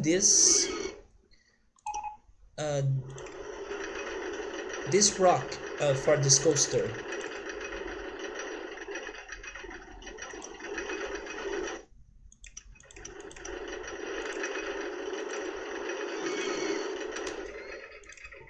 Never mind, because it seems that we can't go too high. You know what? Maybe this is not a very good coaster for me to be doing this. Let's go for the vertical coaster then. I want to use this rock.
I'm not sure if this coaster is with a good speed. Hopefully it is because of the start of it.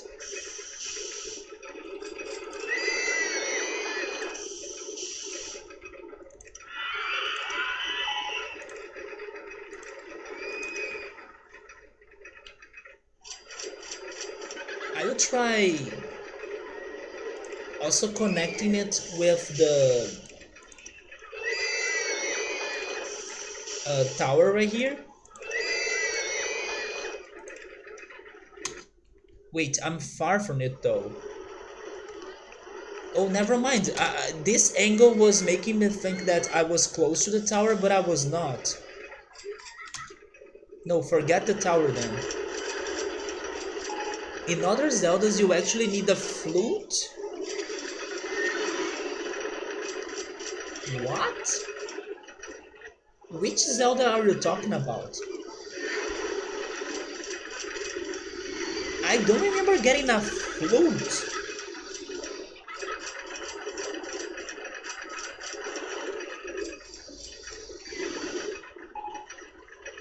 I mean, I haven't played Zelda 2 yet.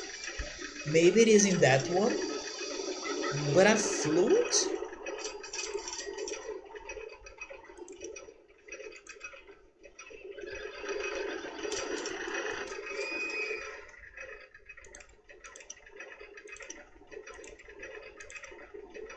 In Zelda 1, a flute?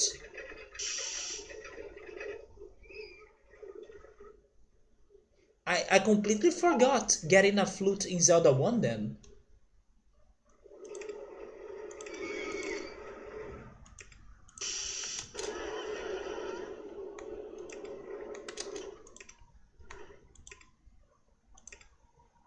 So the flute is like an attacking item?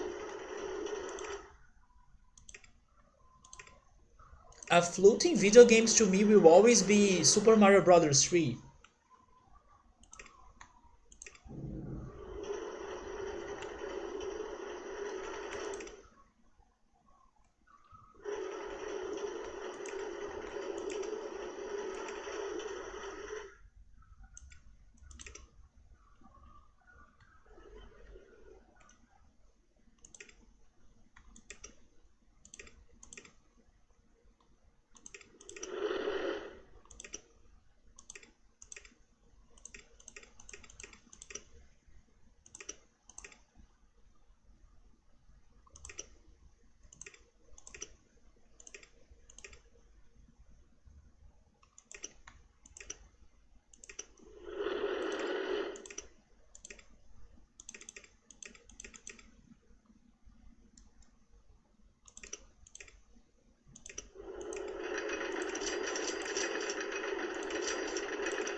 Okay, let me test this out.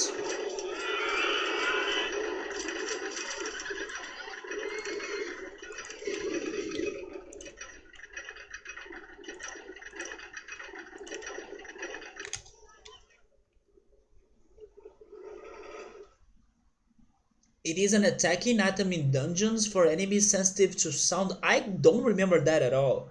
That was actually probably a spoiler. No, wait, in Zelda 1? I played Zelda 1. It was actually the first Zelda I was able to beat it. But I did not play it on stream. I played A Link to the Past as a kid, but then I got really frustrated because I didn't know what to do in the game, and then I gave up, and then I started hating Zelda for many years, until after hearing people talking a lot about Ocarina of Time, I decided to give it a shot, and then I watched Ocarina of Time on YouTube, and then it felt like I was watching a movie, because the person knew what he was doing, so it was very straightforward, and it was interesting to me to watch it. And then I decided to start playing it myself.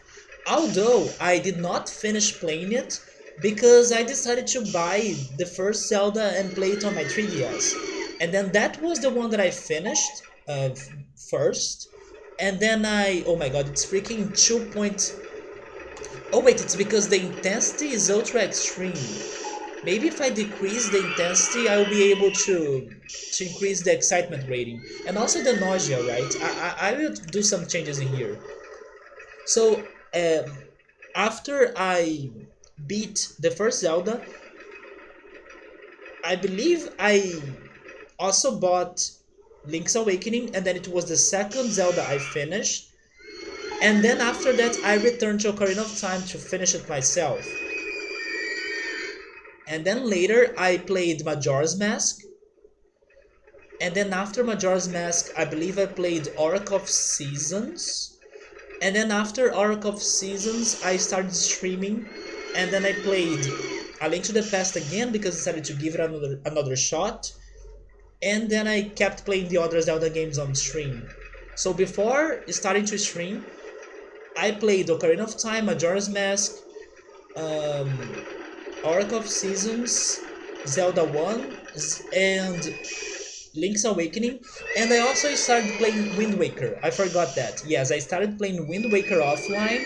and then I still could manage to stream it somehow, even though it was in the very beginning of my channel, so the quality was very poor, but I still could get some playthrough of Wind Waker on stream. And then I was playing the other Zelda games on stream. And honestly, even though I really liked those first games, those first Zelda games, Zelda 1 and Link's Awakening, I kind of wish I played them later because I needed a lot of help since I was not experienced in Zelda games and they were very hard games. So maybe I wouldn't struggle that much if I saved them for another time, and then if I kept playing Ocarina of Time and then Majora's Mask and I kept going from that direction. But because I wanted to have a completely blind Zelda experience by my own, I bought them and I played them, but they were freaking hard. And I could only beat them by getting some help from friends. One of the bosses I needed the flute for, Drew was able to beat Twin Rova in Oracle of Ages. Yeah, I thought it was impossible, that's why I gave up. Pretty much. I was getting frustrated, of course, but the time I was streaming it, people told me that it seems that I had to have a sword, and to get that sword, I would need to make more side quests and connect the games more, Oracle of Ages and Seasons. And then I was like, no, I'm not returning to Seasons right now because I played it offline on my 3DS. So if I can't beat this extra boss, I'm not doing it. And then it was feeling like it was impossible as well, so by the time I gave up, I got to the idea that I couldn't make it. And then I moved on. I played the other games and then I left Oracle of Ages behind. But now that I know that it's not impossible, it was just freaking very hard, I do want to go back to it, but I will try beating the boss in Seasons and then I can have some playthrough of Seasons on stream, even though it's not going to be blind. Although, when I was playing Seasons on my 3DS, I had to use save states. I could not beat the final boss of Season without save stating, so I will see if I can do it normally um, when I stream that game. And then I will also try to fight Twin Rova again, but in Seasons. I'm not going back to Ages. So they were saying that this is very intense and nauseous, right? Okay, let me see what I can change. Maybe if I add some breaks, I can make it a little bit better.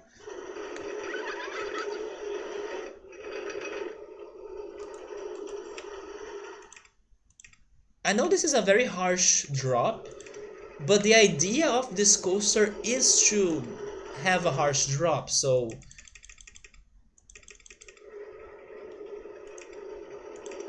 that's why I did it.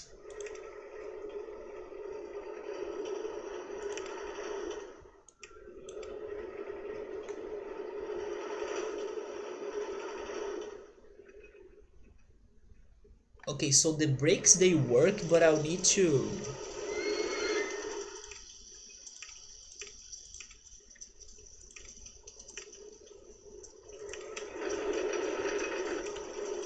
change this.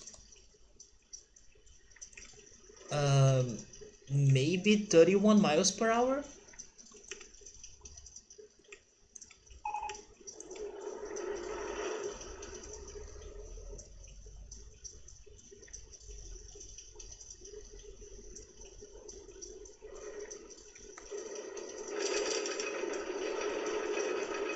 Okay, I'll need to have some chains there.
I will need some chains. Wait, where is it? Here too, right?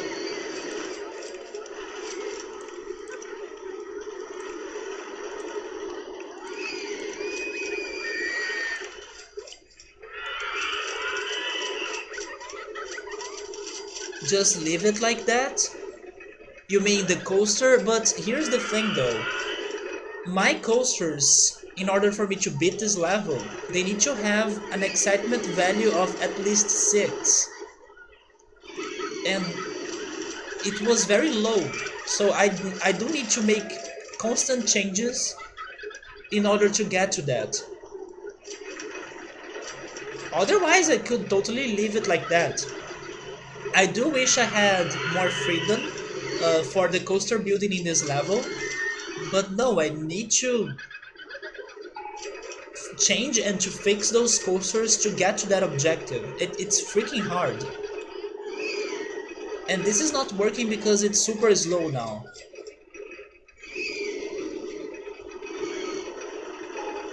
Yes, I think I will need another drop, I guess.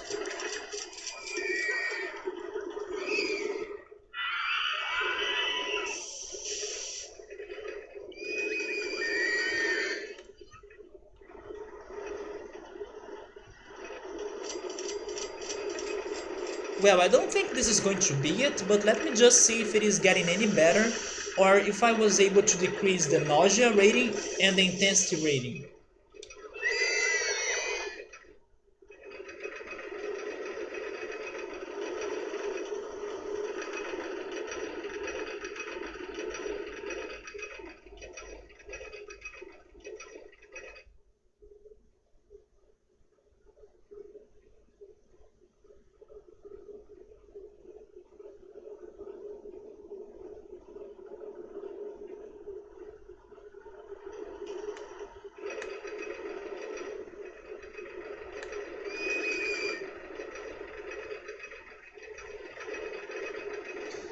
But I don't think it's going to be it. It's still super slow, right?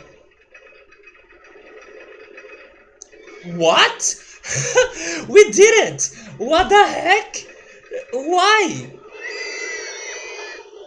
Okay, let's not ask for the reasons. Just save the game. There we go. I don't feel like I deserve it, but sure. If you think that this initial drop is enough for you to be an exciting coaster, I take it, because the rest of it's pretty much like very slow and everything. There we go, we did our 4th coaster, even though it's super crazy slow in a lot of parts of it. Would I feel excited to go to a ride that would make me to throw up? Of course not. But Subaru, I would also not feel excited to go on a coaster that gets that slow. But yes, the beginning probably made it for us. This initial drop. There is another drop near the end too. But it's kind of crazy how this works, right? I was trying to decrease the nausea and the intensity rating for sure. But I was still expecting the excitement rating to not raise. But it did raise. This also reminds me of Volcania, the first level that we had to do some coaster building and then give them some excitement ratings. There was that coaster that was freaking short. Do you remember that, Subaru? It was freaking surprisingly short, but it was enough for it to have 6.7 plus excitement rating. Maybe it's the same thing that happens to this. I don't need to have a very long, crazy going coaster. Sometimes a short thing does it. So, sure, even though I was not expecting adding the brakes to do it, but it was the solution.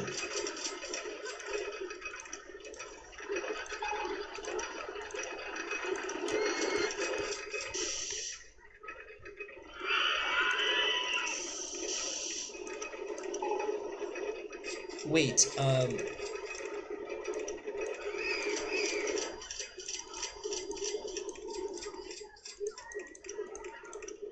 okay, there we go.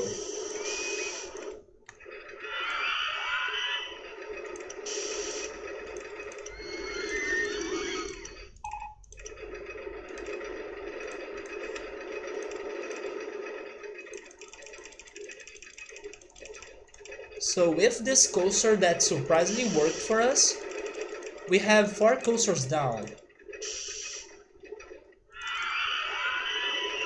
But I'm feeling very tired, so I will save more coaster building for another time. And I saw that I got the scrambled eggs, so I will build it.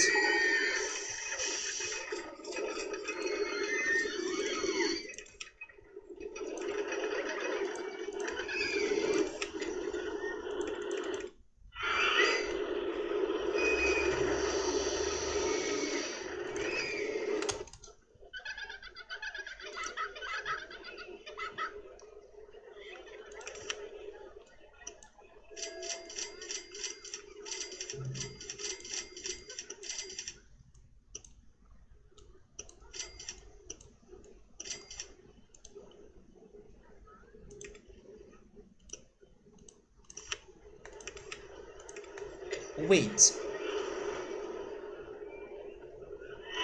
Okay, I need to change that. There we go.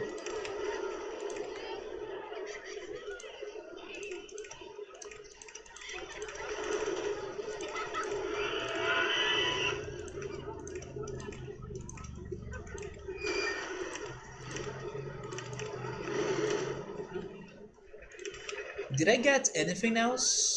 Oh, the 3D cinema?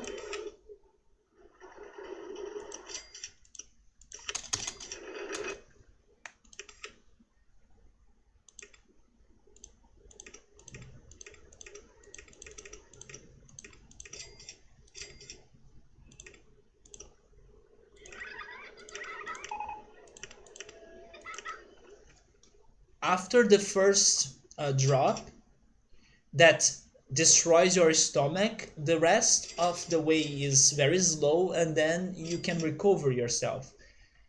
The rest is very slow until the end, because there is a second drop right there, but it's a short one. But yes, Saburo, I was like, hey, the mechanic of this coaster is like to have a very impactful drop because it is the vertical coaster. So why is it not possible for me to make it exciting, right? So I wanted to start it like that, and then later I would have something more chill.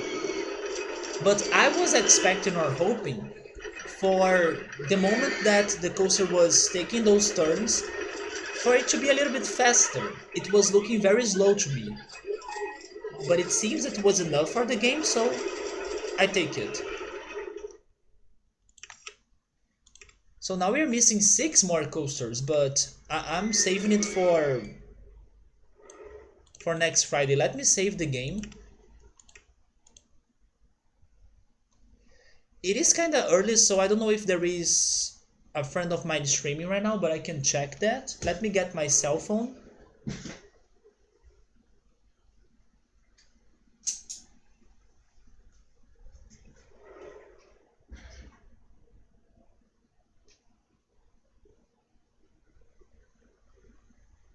Man, now I'm really considering ordering a pizza, but I gotta be strong. Yeah, like I was expecting, I won't be hosting anyone. It's too early right now. But I'm going to call it in here. I'm going to check if the Pokemon crazy live stream has given us some better news regarding new Pokemon. And I'm going definitely to find something to eat for dinner as I'm starting to feel hungry, plus getting some rest because I'm also very tired. So thank you so much everyone for stopping by. I'm kind of sorry that it's been a short stream. It's been only 4 hours and 20 minutes. But when I was starting it, I was kind of planning to have a 4 hours long stream or something today since I was tired. And it's kind of bad that we lost some progress in this level today thanks to that crash that happened, and also thanks to the orange coaster that I was trying to build not working at all. But at least this new green coaster worked for us, so I take it. And then hopefully on next Friday I can feel more energetic, and who knows, maybe buy the remaining 6 coasters that we are missing in here. But yeah, tomorrow the plan is for us to be playing Final Fantasy IX. I will do the testings all tomorrow, so I hope my computer and the stream, they will both work well for the game. I will also try using the patch that Scaploni told me about. It is the... where is it again? Moguri mod. Yeah, Moguri mod. I will test that out. But today I just wanna to rest a little bit because for some reason I'm feeling tired. Somebody is asking me if there isn't a risk of causing an accident again. I don't think so. Because the accident happened even though we didn't see it. We were so distracted that we didn't notice it. So I don't know how long after I made the changes in that coaster the accident happened. But I think it happened as I changed the coaster. Because normally when a coaster crashes... Wait, why?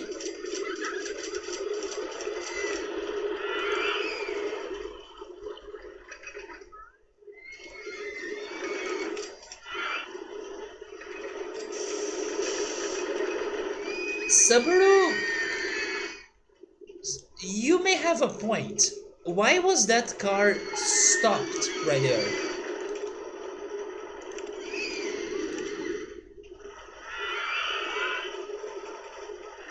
I don't get it.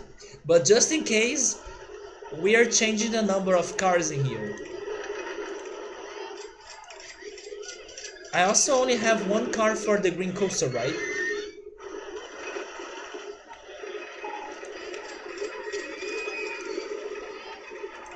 Yes.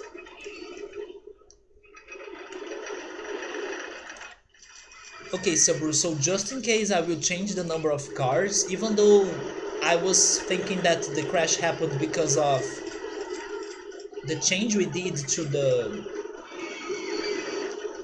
coaster, but maybe not.